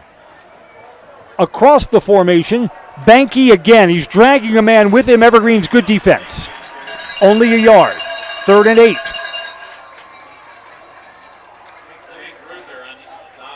Jake Ruther. Defensive stop for the Evergreens. Chi-High needs the 47-yard line. Boy, could the Evergreens defense use a 3-and-out. Keep this a one-score game and get the ball back for their offense. Evergreens have played from behind the whole night. Jalen Smith, speed to spare, and one-on-one coverage with Asa Martin way up high. Got to throw to him, and he stopped short. Tried to cut that back inside. He gets 4 yards. It's 4th and 5. Chi-High sends the punting team on. That's the 3-and-out the Evergreens were looking for. Defense was solid there. Again, I mean, you don't blame Chi-High. They put the ball in the hands of their fastest player. Silas Weber to kick. A design rollout. They are kicking away. Silas Weber fields it. He's got some distance, and he fumbles the ball. It's loose in the middle of the field. I'm not sure who has it. We'll have to unpile. Who's at the bottom of that pile? Chippewa Falls has the ball. It's the Evergreen second turnover of the game. The defense gets a 3-and-out, and a special teams mistake allows Chi-High to take over another, 35 yards down the field.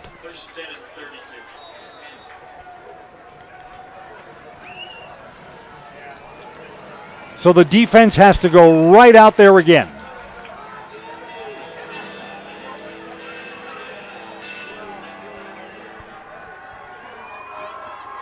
Everyone in close. Pitch, and the quarterback's a blocker here. Cutting it back inside. Positive yardage. 9 yards on the carry for Jalen Smith. Quarterback Evan WIAA had to throw a block there. Gets the ball down to the 25-yard line. 2nd and 2.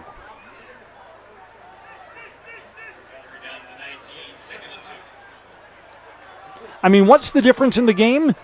The Evergreens have been the penalized team. Chi-High has played penalty-free football. And Chi-High has recovered 2 fumbles. One team's made more mistakes than the other. On 2nd down, up the middle, not enough. Tyler Banke lost half a yard. 3rd and 2. This next play is going to bring us to the midway stage of the 3rd quarter. There's been no scoring since halftime.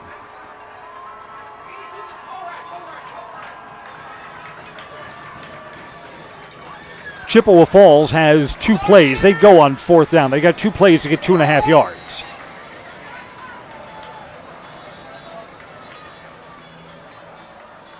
Got a whistle here, and the Evergreens are taking a timeout.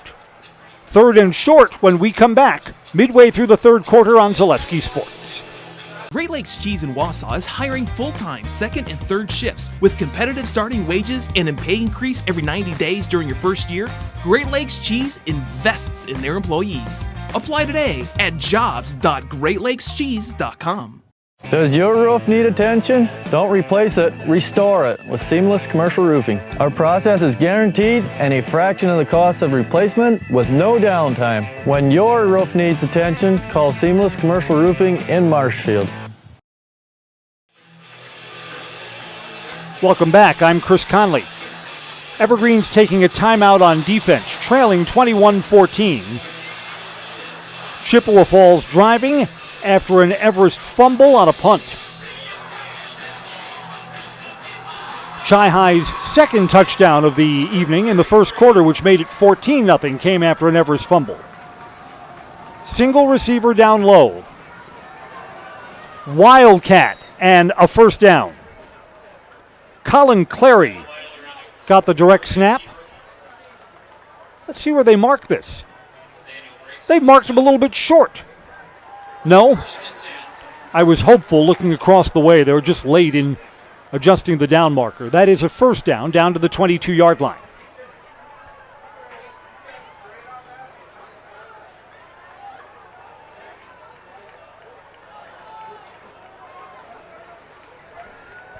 Regular quarterback Evan Weiler's back in. New set of downs. It's a pitch again, cutting it back inside. Jalen Smith. Weiler's a blocker. Quarterback blocks and 6 yards on first down. Now they spot him a little further back. 4 yards instead of 6 to the 18.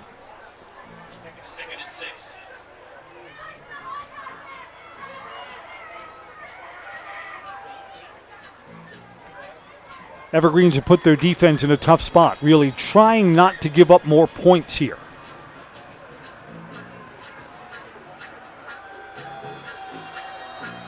If Everest could only force a turnover, and Chi-Hi has been great with ball security tonight.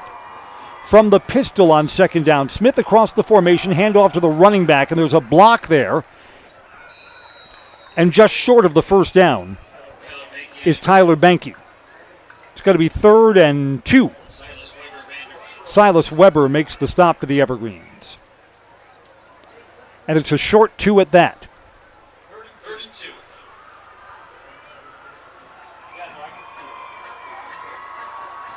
In this part of the field, back in the first quarter, Chi-Hi went on 4th and 2 and threw to the end zone for a touchdown. See what they've got dialed up here. Everyone's in tight. Quarterback keeps, got the edge. Late pitch over to Jalen Smith. Smith has speed. It's going to be 1st and goal down to the 2-yard line. They spot him inside the 2. Asa Martin makes the stop. 1st and goal. Put the ball just outside the 1-yard line.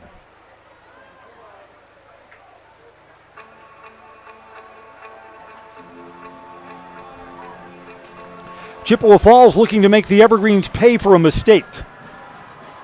Weiler's under center. Handoff, contact at the line, not in. Lost yardage. Lost a yard at least, maybe a little more than that. Evergreens defense with a stand near the goal line. Push Jalen Smith back. Vander Truax leading the defensive charge. 2nd down from further back.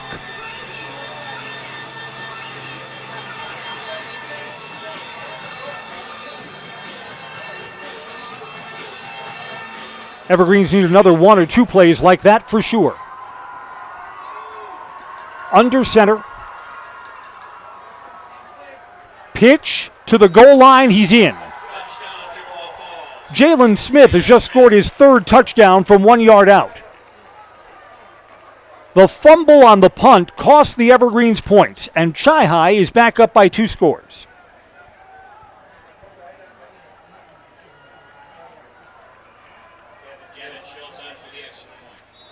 Chi-Hi will try an extra point.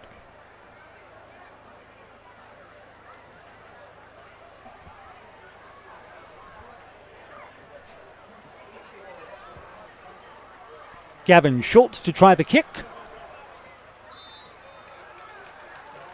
28-14. Yeah, the good teams make you pay for your mistakes. That's been the story of this game right now. Evergreens get the ball back. They're down by 14 when we come back on Zaleski Sports. At the Granite Shop, we take great pride in what we do. We offer high-quality natural stone granite as well as a huge selection of man-made stone. With full slabs as well as a variety of partial remnants, you'll have no problem finding the stone that was meant for you. Our high-end, high-quality granite, quartz, and marble is perfect for any kitchen, bathroom, or remodel need. We are locally owned and operated on County Road C near Stratford. We service all of Wisconsin.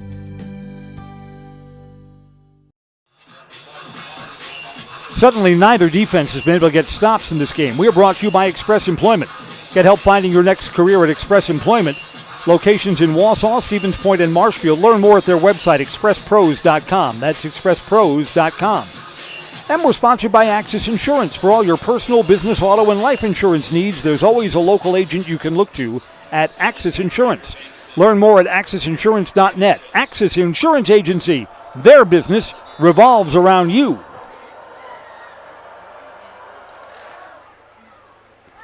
Tumbling end-over-end kick from the goal line.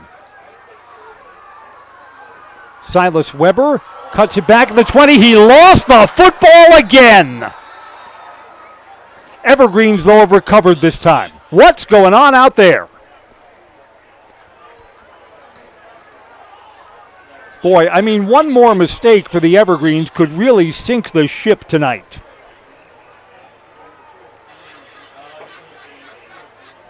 Everest will start at the 21-yard line.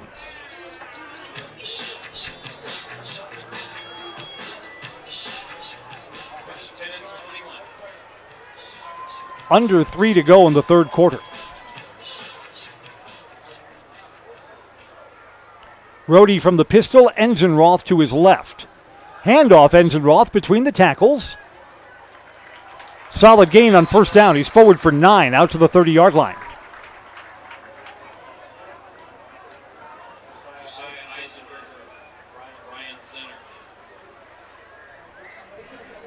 Evergreens take Andrew Bangston out. Tristan Gast, extra blocking back, comes in.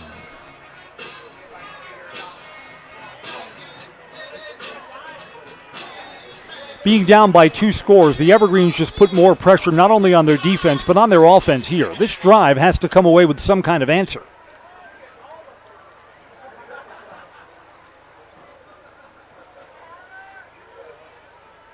Got a throw on second down.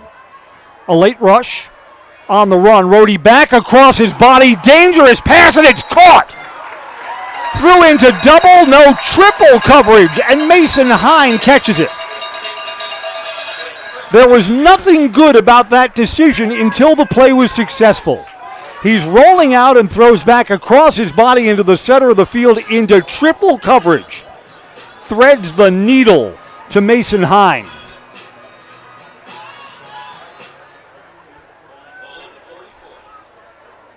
And again, in a spot where the Evergreens cannot turn the ball over. Here's a pitch. Enzenroth absorbs contact at the line of scrimmage, shrugs that off, and has 5 more yards out to the 49-yard line. You're going to watch the replay of that successful pass on second down on the Zaleski Sports YouTube channel. And you can say, how did that ball get into there? And yet it did. We're brought to you by Infinity Exteriors, installing peace of mind, roofing, siding, and windows, all built to last. Saving our communities from unscrupulous contractors. Infinity Exteriors guarantees quality you can trust. 2nd and 5. Over the middle, tipped up and intercepted. Another Everest mistake. Throw is high, it's off Andrew Bangston's hands, and now a penalty marker comes in. Even if this is against Chippewa Falls, it's going to be after the turnover. Chi-Hi's got the ball. The Evergreens have turned it over for a 3rd time tonight. It's going to be some kind of unsportsmanlike conduct or a personal foul here. Personal foul face mask on the Evergreens.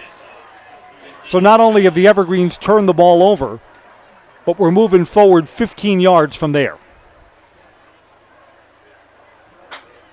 Throw is a little high, went off Andrew Bangston's hands, and the defensive back behind him was just on mop-up duty.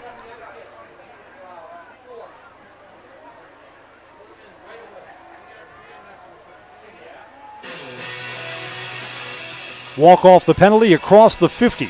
Chi-Hi starts in plus territory at the 48. We're brought to you by Domtar. Join the team at Domtar Paper in Rothschild. Proud to support our Wausau High School athletics. Domtar Paper Mill, Grand Avenue in Rothschild. Doesn't get any easier for the Evergreens next week on the road at Spash. That'll be on Zaleski Sports. 1st and 10. Under a minute to go, third quarter. That snap was on the ground. Behind the line, cutting it forward, turning something into nothing. Talon Schultz. Could have been a loss of 2, instead it's a gain of 2. There's at least one more play left in the third quarter.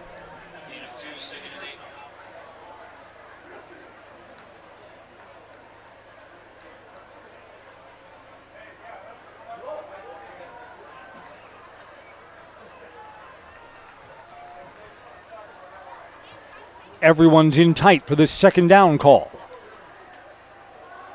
Pitch, quarterback blocks again. Coming up and stringing that play out. A short gain for Jalen Smith. Smith is out of bounds on the far sideline, so that stops the clock. He gains a yard. Here comes 3rd and 7.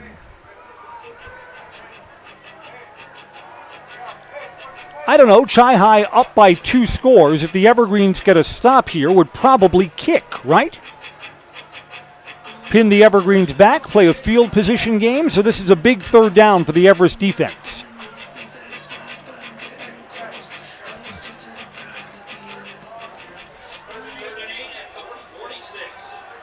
The speed of Jalen Smith is spread wide to the far side of the field. On 3rd down, they need the 38-yard line. Smith across the formation, and he gets it. Tries to get the edge. He's strung out. He broke a tackle, and he's got a 1st down, or he's close to it. Wow, he went out of bounds. He's short. He's short, going out of bounds 2 yards shy of the yard to gain. 4th and 2. We're going to say that he stayed in bounds, so that's going to run out the clock for the quarter? No. Out of bounds. Clock stops with 2 seconds left. It is 4th down at the 40. Chi-High is going to keep the offense on the field. Crowd's going to make some noise for the Everest defense.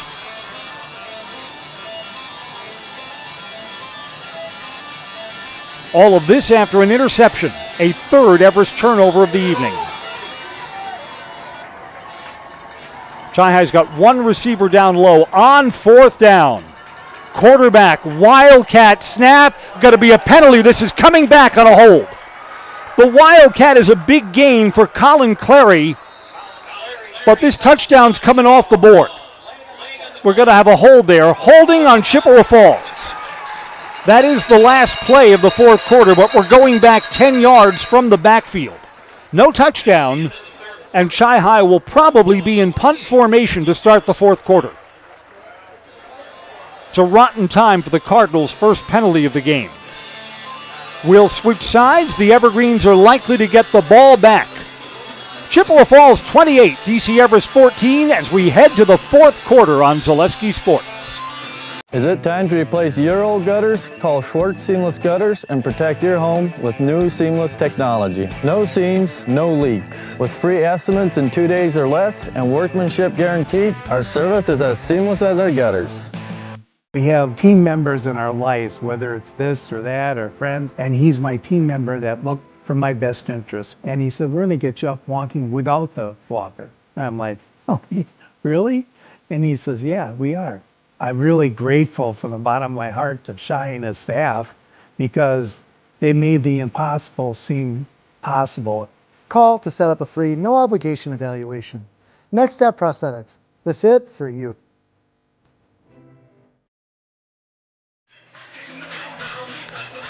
Aided by a penalty, the Evergreens are going to get the ball back. Our yard markers on the far side are just not set up correctly. Come on, guys, let's get this straightened out.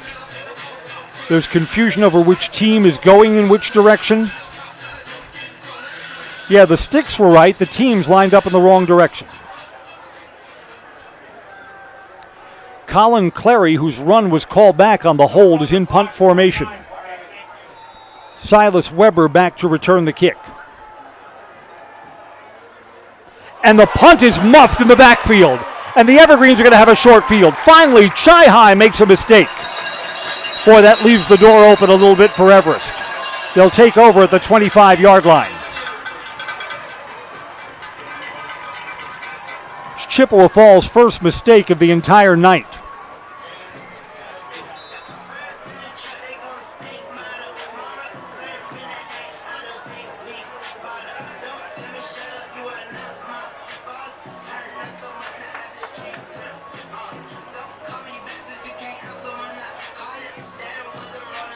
What are we doing here? You know what? The teams were set up in the wrong direction for that punt. The referees are getting this set right now. They're spotting the ball so that the Evergreens are moving from right to left. How does this happen?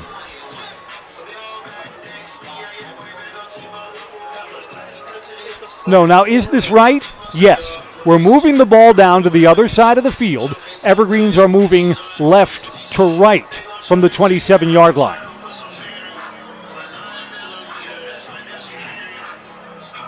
I mean, the script for the remaining 12 minutes of the game is easy. Evergreens need points here, a defensive stop, and then points on another fourth quarter drive. Simple as that. Snaps a little bit low to Rohde. He's got to throw on first down. Throws over the middle, looking for Xavier Edwards. It's on his hands, but knocked incomplete. Xavier had to fight through 2 defensive backs. Chi-Hi had coverage underneath and coverage over the top. It's a good throw.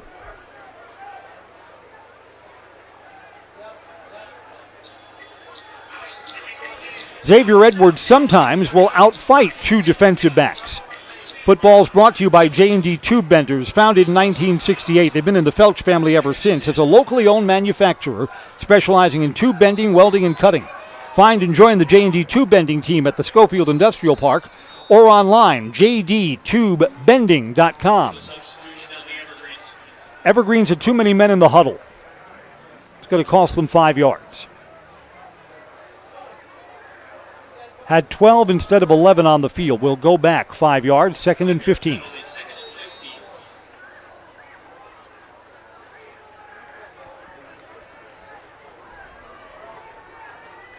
So Everest stuck behind the chains.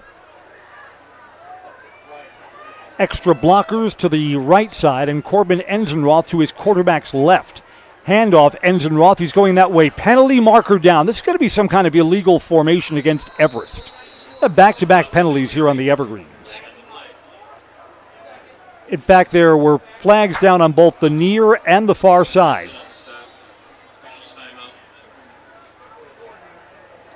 Would be a 5-yard walk-off, false start, Everest. Chippewa Falls is going to accept the penalty, back him up. Replay 2nd down, 2nd and 20.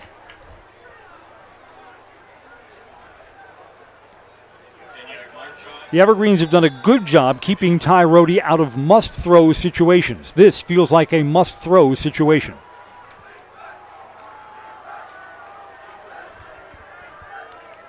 Evergreens have Duran and Hine as the 2 receivers up high. Xavier Edwards is the single receiver down low. Fake the handoff. It's a screen. Bankston gets through 1 tackle, still going. Bankston gets back some yardage. Got back 1 of the penalties. It's a gain of 6. Here is 3rd and 16. Again, I'm thinking the Evergreens would go on 4th down, so you don't have to get it all back on one play. 3rd down comes up. Evergreens converted a 3rd and 13 with a successful pass back in the first half. Need something similar here. Trips to the far wide side of the field. Evergreens they're not lined up correctly. The Evergreens were not sure where Xavier Edwards should line up. First he was on the near side, then he was on the far side, so the Evergreens take their 2nd time out.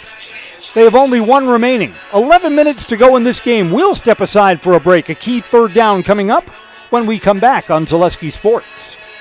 Good evening, folks. Matt LePay here. Ridgetop Exteriors is kicking off your roof replacement like pros. Old shingles off, decking down, ice and water guard set. Textbook protection. Underlayment follows. Sealed tight like an O-line. Valleys flashed. Shingles installed row by row. Captain ventilated. The crew scoops every nail, leaving no yard marker behind. This project's wrapped. Your turn to call the play at ridgetopexteriors.com. So the Evergreens have burned 2 timeouts, and we're not in the stretch of this game yet. Evergreens need to get across the 20 and inside the 19-yard line on this 3rd and long. Empty backfield. Rohde, the snap is down at his feet. The blitz is coming. Xavier Edwards. Edwards has speed. Edwards back to the center of the field. He's close. Xavier Edwards is stopped a yard or 2 short. But it's 4th and manageable, 4th at about 1.5 yards. The Evergreens are going to go for it on 4th down. Xavier Edwards cut it back inside. The official umpire was almost an extra blocker. What do we have here? A penalty marker down? Ineligible man downfield on the Evergreens. Wipes out a 14-yard gain on 3rd and long and backs him up again.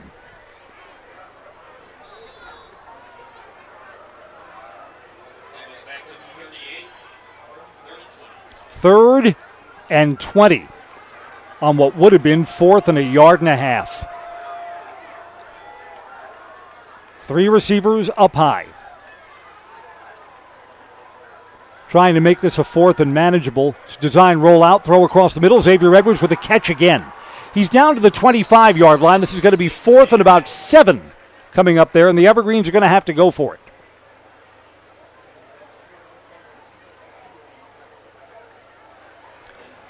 Would have been 4th and 2 before the penalty. Yeah, they'll mark him back at the 27-yard line. This is 4th and 9.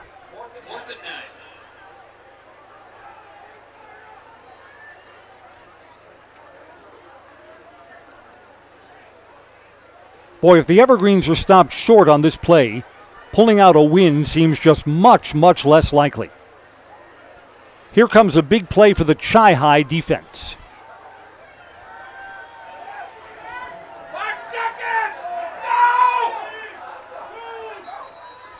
Evergreens have just been flagged for a delay of game. A delay of game against the Evergreens. A 3rd penalty on this sequence.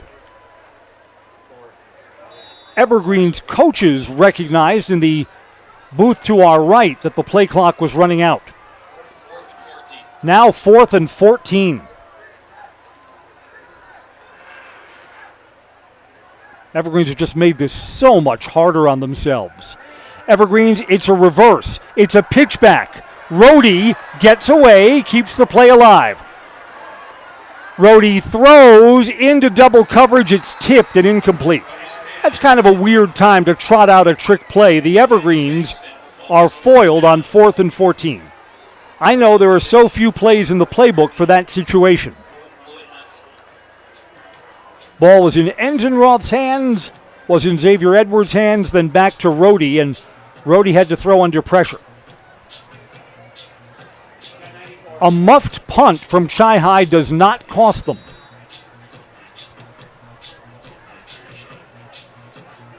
Evergreens trail by 2 scores, and they'd be lucky to get the ball back twice more in this game. Chippewa Falls would love to take some time off the clock. Here's a pitch. This is strung out, leaping, and into the secondary is Tyler Benke. Benke's got 4 on 1st down. Stays in bounds as he would like to do, and the clock continues to run. Under 9 minutes.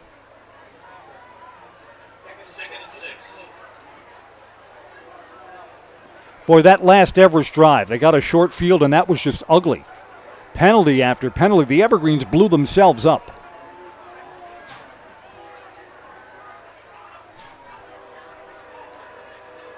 Receiver across the formation. 2nd man through. Stopped short of the 1st down. This is Benke again. Gained 2 yards. Here comes 3rd and 4.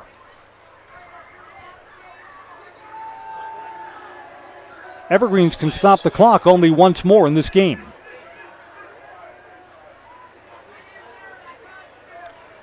Again, you think with a 2-point lead, if the Evergreens get a stop here on 3rd down, that Chi-Hi would probably punt again. Football is brought to you by Design Theory 19. Your home is the heart of your best moments. Make it uniquely yours with Design Theory 19. They're in downtown Wausau or online. Their website is designtheory19.com. That's Design Theory 19, where dreams become design. Chippewa Falls has taken a long time in the huddle.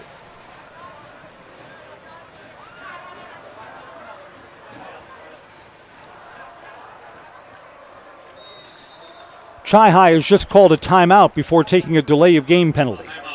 So they ran the game clock down as much as they could. Only 7:29 left in this game. Chi-Hi 28, DC Everest 14. A key 3rd down awaits when we come back on Zaleski Sports.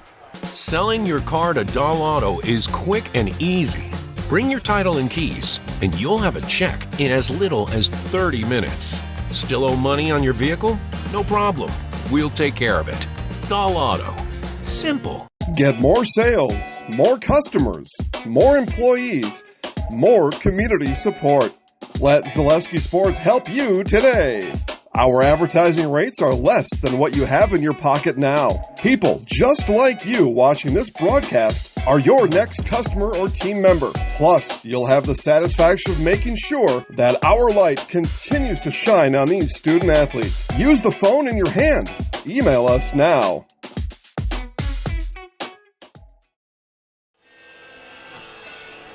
Timeout's over. Chippewa Falls has 2 remaining. Chi-High probably wants to keep the ball on the ground here. They don't want an incompletion that stops the clock. Do they have a running play that can get them the 5 yards they need? They need the 42-yard line. One receiver up high. Snap to the other way. Trying to get the corner. He's short. Short by 2 yards. Stays in bounds, though. Colin Clary will keep the clock running. 4th and 2 yards. What will Chippewa Falls do? Can punt and play field position here. Offense is staying on the field for Chippewa Falls.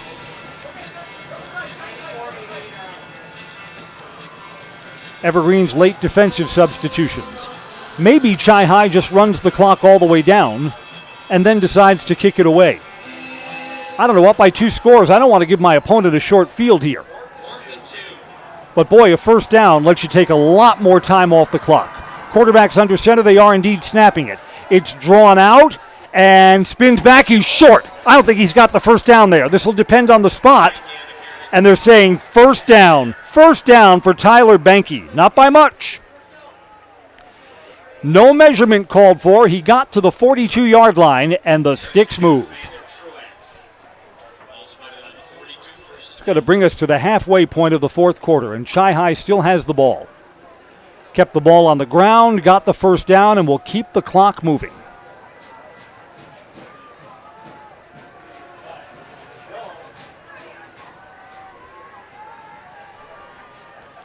Evergreens have no points in the second half. 1-score game at halftime, 2-score game now.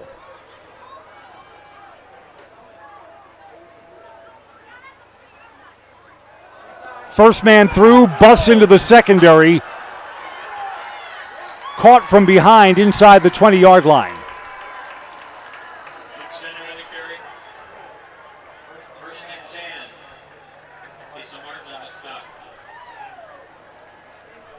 Big gain.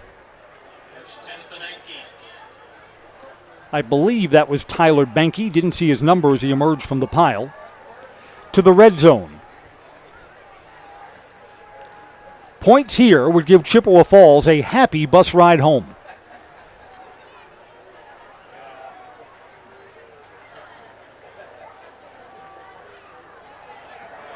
And again, just as much as they'd like points, Chi-High wants to milk this clock. 5:20 and counting down officially.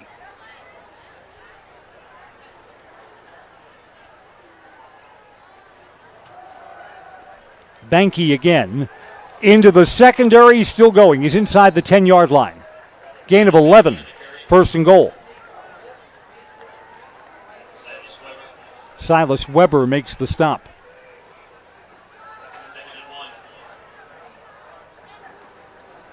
The only points in the second half came after the Evergreens threw an interception. It was a tipped ball over the middle. Chippewa Falls drove in and cashed it in from 2 yards out. Jalen Smith has 3 touchdowns, 2 on the ground, 1 through the air.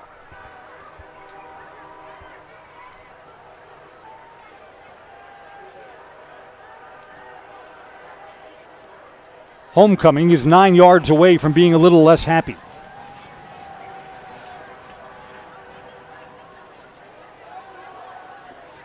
Cutting in short of the pylon is Tyler Banky again. Banky's inside the 5 and down to the 4.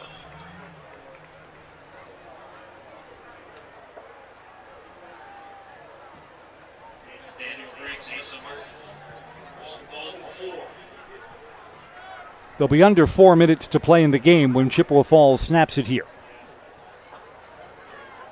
First and goal from the 4-yard line. Look how slow quarterback Evan Weiler is walking into the huddle. He knows the clock is running And the clock is friendly for the white, black, and red. Everybody's in close. Pitch, trying for the corner. Does he have the pylon? Yes. Talon Schultz has just scored from 4 yards out. Chippewa Falls is going to win tonight.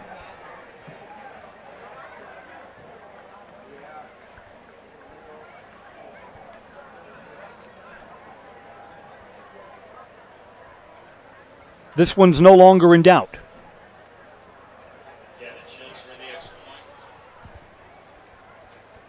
Chippewa Falls has won the second half of this game.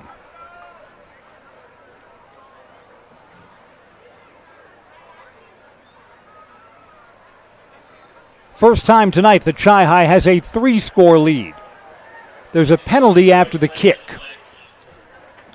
This may be some kind of celebration penalty against Chippewa Falls, maybe a taunting foul. Again, the kick is good. This is going to be assessed. Yep, unsportsmanlike conduct on Chippewa Falls. It'll be assessed on the kickoff to follow. Our new score is 35-14. Desperation time for the Evergreens when we come back on Zaleski Sports. Hey, you're tuned in to Better Halves. Skip, I love my hometown, and I want a health plan that feels the same way. So, what are your favorite local date spots? Oh, yeah, I know like all the date spots in Eau Claire. Jane, I'm Steve from Security. I've lived here in Wisconsin my whole life, and that means I understand your health coverage needs better. By the way, Doug, it's Eau Claire. I have a dozen Eclairs in my dressing room. Chippewa Falls was the better team tonight. This kickoff will come back at the 25-yard line after assessing the penalty for the celebration on the point after touchdown. Innovative Health says pain is your body's check engine light. It signals something's not right. Come to Innovative Health in Weston for the best chiropractic care. They'll keep your body running the way it's meant to work. Feel better, live better. Innovative Health.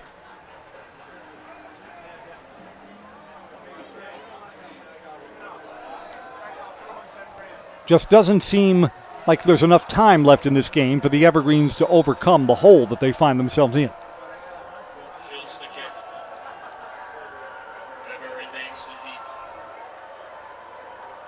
Gavin Schultz, kickoff. Bouncing ball. Fielded at the 30, and smothering it there for the Evergreens is Silas Weber. Scherer Construction has an office in Wausau. They offer commercial and custom home construction expertise throughout Wisconsin. Check out their beautiful work at schererconstruction.com. 1st and 10 from the 32-yard line. Foundation Finance has started a job making the money you need with a flexible schedule, a close-knit, fun-loving group, and full-time benefits from day one. Learn more at foundationfinance.com.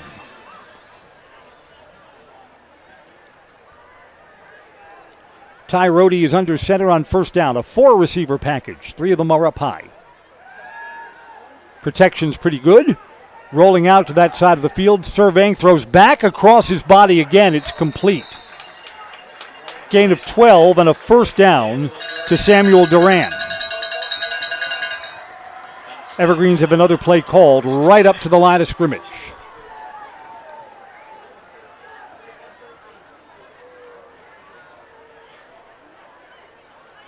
Design rollout to that side again.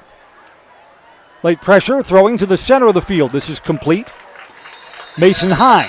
Back-to-back completions for the first time tonight for Rohde across midfield to the 43-yard line. Clock stops for just a moment. And now runs that the chains are set. 3 minutes left to go tonight.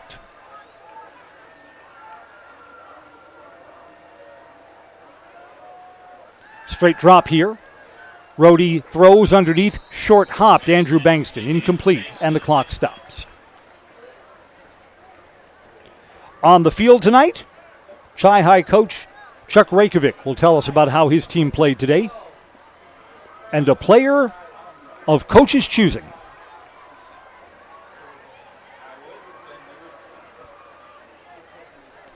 Second and 10, clock stopped. Officially 2:49 left tonight.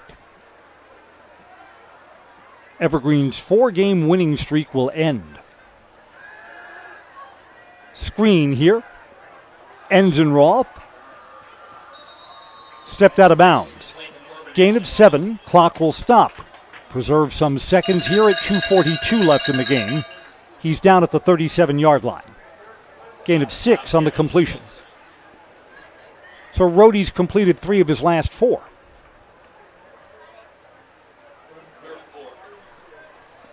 Evergreens had 14 at halftime and still stuck on 14 right now.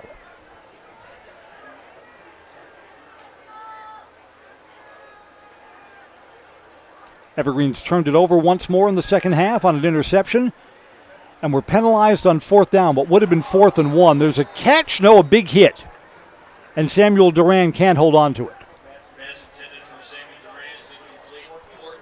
Owen Hediger, big hit. It's 4th down. Evergreens will have to go for it.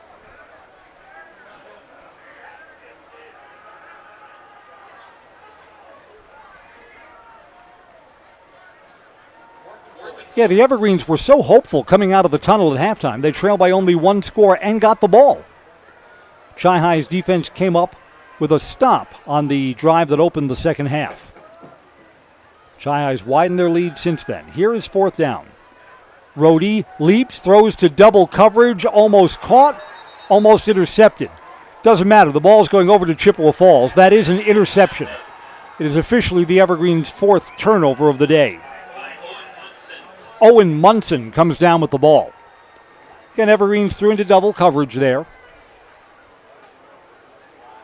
2 interceptions, 2 fumbles. Chi-Hi's turned the ball over once on a bad snap on a 4th down punt.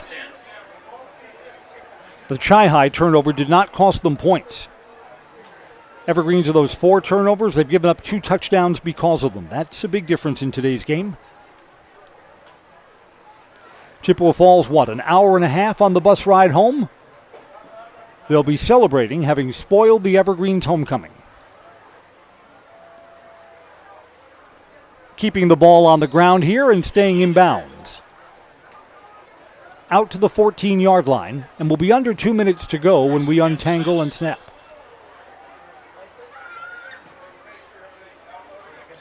I'll tell you what, Spash, Everest's opponent next week, sure was rooting for Chippewa Falls. They're going to get their wish. Spash struggled last Saturday in a loss to Wausau West, but now someone else has put a loss on the Evergreens. This will be the Evergreens' first loss in conference play. So next week's game will be huge, but the Evergreens, who did not play well tonight, have a lot to clean up between now and next Friday. This ball is strung out. Ian Kessner carries. Kessner had the memo. Got to stay in bounds. Keep the clock running. Under 90 seconds left tonight.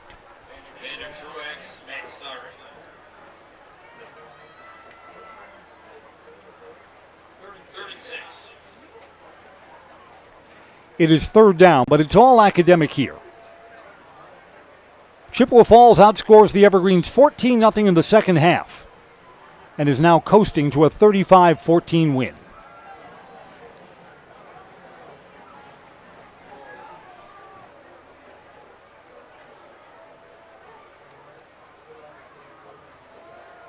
Handoff between the tackles. Talon Schultz. Evergreens are going to use their final timeout. Chippewa Falls will punt on 4th down. And then the rest of this night is going to be academic.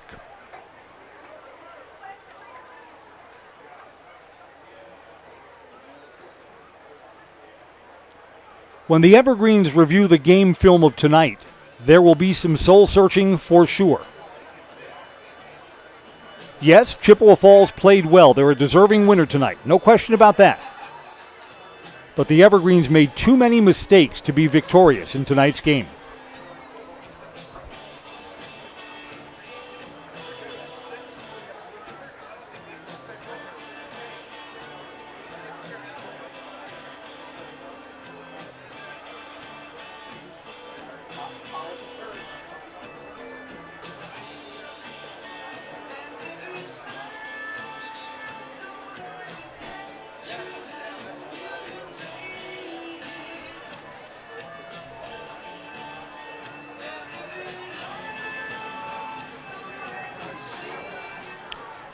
Chi-Hi will punt, and the Evergreens will get the ball for the closing seconds of tonight's game. Kicked away. This is a booming punt. Silas Weber all the way back to the other side of the 50. Weber out to midfield, still going, and gets tackled short of the 40-yard line.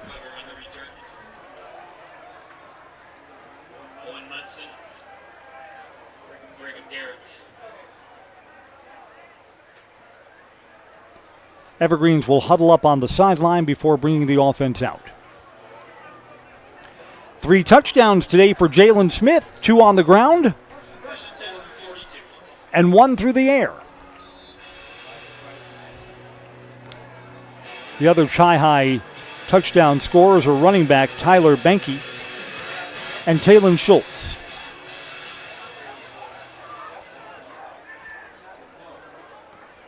Evergreens will throw on first down. Screen here, it's complete. Mason Hine cuts it back. By the way, this is Enzenroth, not Hine. Enzenroth is down to the 27-yard line. Evergreens have another play called, quickly up to the line of scrimmage.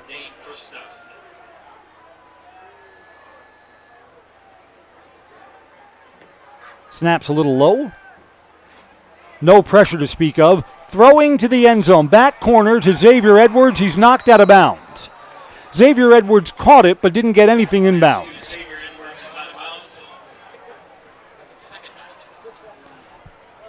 Second down with the final 11 seconds before we go final tonight.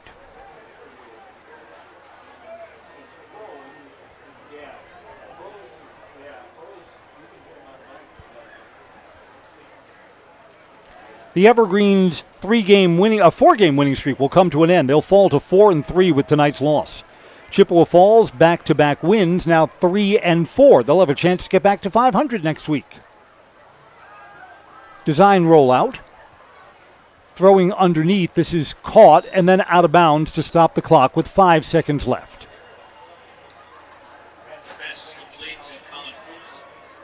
Colin Fuchs for 6 yards on the reception. Final play of the game before the clock gets us down to all zeros.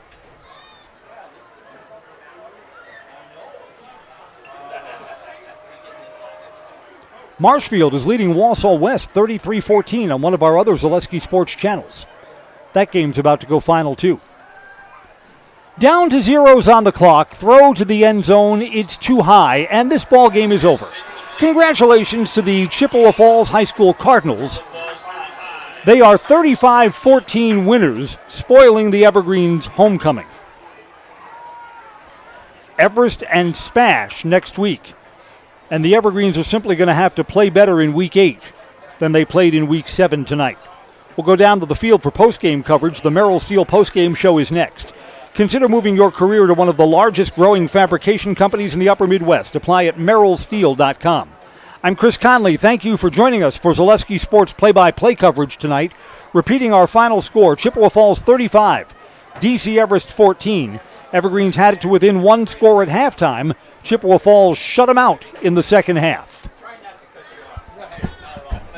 Merrill Steel welcomes you as you join us in a virtual tour.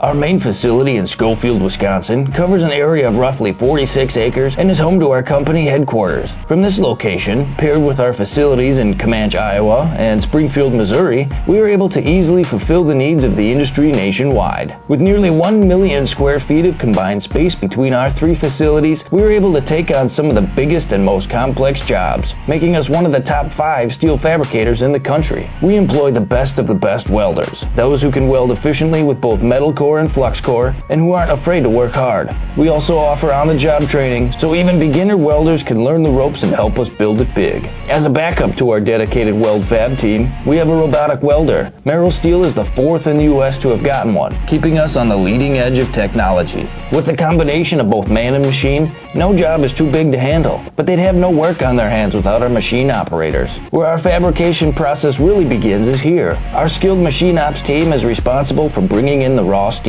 Be it sawing, cutting, drilling, or punching, they make sure the steel is in the correct shape and size for our fab teams. As an addition to the machine ops team, we've recently purchased multiple Python X machines. These handy systems have given us increased productivity, unmatched cut quality, and predictable and consistent throughput. Moving away from fabrication, we come to our coating department. One of the unique benefits of working with Merrill Steel is our in-house blasting and painting capabilities. Many projects require a complex coating system, and that's where we shine above the competition. We regularly apply corrosion-resistant coating in-house, as well as intumescent fire protection when needed. We hold the endorsement for sophisticated paint and coating from AISC. This, along with our NACE certified inspectors, ensure a high-quality finish for every piece. The loading and staging process, sandwiched between the end of production and shipping, is an important step in the fabrication process. Within a moment's notice, we are able to handle and place an entire load onto a trailer for quick delivery to a job site. Finally, the last stage in our process is shipping. Our transit company, Merrill Steel Transit Services, is a wholly owned subsidiary of Merrill Steel Incorporated, consisting of more than 20 state-of-the-art trucks designed for transporting oversized and overweight shipments, along with hundreds of trailers ranging from 48-foot flatbeds to heavy-haul Jeep and booster combinations. We employ only the most highly skilled professional drivers, highly experienced mechanics, and knowledgeable office staff who work as a team to provide cost-effective service in a timely manner. Our shipping fleet is a major reason why we are able to be competitive throughout North America, including the contiguous 48 states, Alaska, and Canada. Thank you for taking the time to learn a little bit about us. We look forward to having you join us in building it big.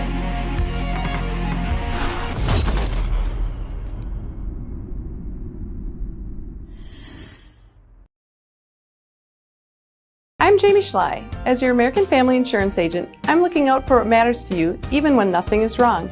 Give me a call or stop by our new office location and let's talk about your insurance needs today.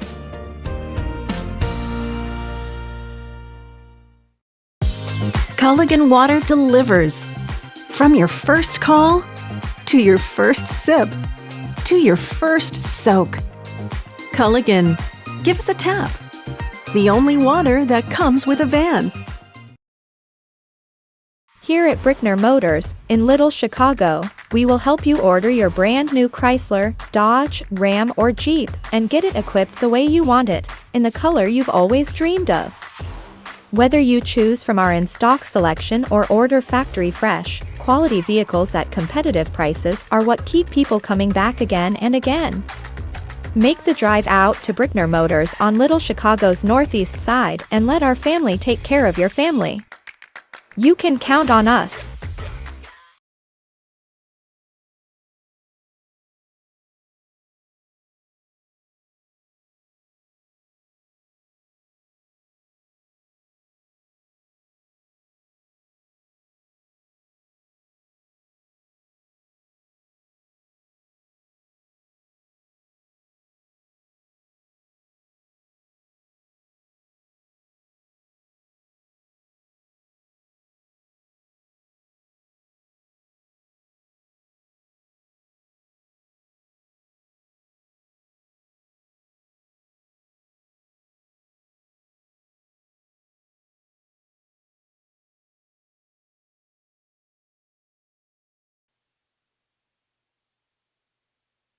My grandparents worked so hard their whole life to keep things nice. You want to make sure that you're getting the job done correctly. At no point did I feel like I wasn't being handled by professionals. They were literally taking it on a surgical level, it seemed. Like they were very, very thorough on every step. I feel like Infinity treated my family with the same respect they would have treated their own. I feel like my house is brand new again. Are you tired of being a boring old tree, bird, or mythical war hero? Find the right job for you at Express Employment. Stop today and discuss positions that fit your abilities and qualifications, leading you to the perfect job. Always local, always strategically selected to match your skill set with local employers. There's a perfect job out there. Let Express Employment professionals help you find it. In Wausau, Stevens Point, Medford, and Marshfield. Find jobs and apply online at expresspros.com. The auto service specialist at Sherrill Tire and Auto Service can change your oil, fix your brakes, align your vehicle, make that check engine light go away, and more. Great service from great people at Sherrill Tire and Auto Service. Find your location at SherrillTire.com. I knew I wanted to start an agency that honored those small town values like relationships and service. Our mission is to sell insurance ethically and with integrity to protect our clients' needs today, tomorrow, and in the future. Not everybody understands insurance, and it's a good day when I can help give peace of mind. When working with Access Insurance, we are a team, so you don't just get one of us, you get all four of us. Access Insurance Agency, our business revolves around you. At Nicolay Bank, a great rate isn't new or trendy. Our Real Rewards checking has offered 3.00% annual percentage yield since 2011, earning customers over $20 million in interest. Join your friends and neighbors in experiencing Real Rewards checking and get excited to earn 3% more. See terms and apply at nicolaybank.com. Nicolay Bank. Real people, real conversations.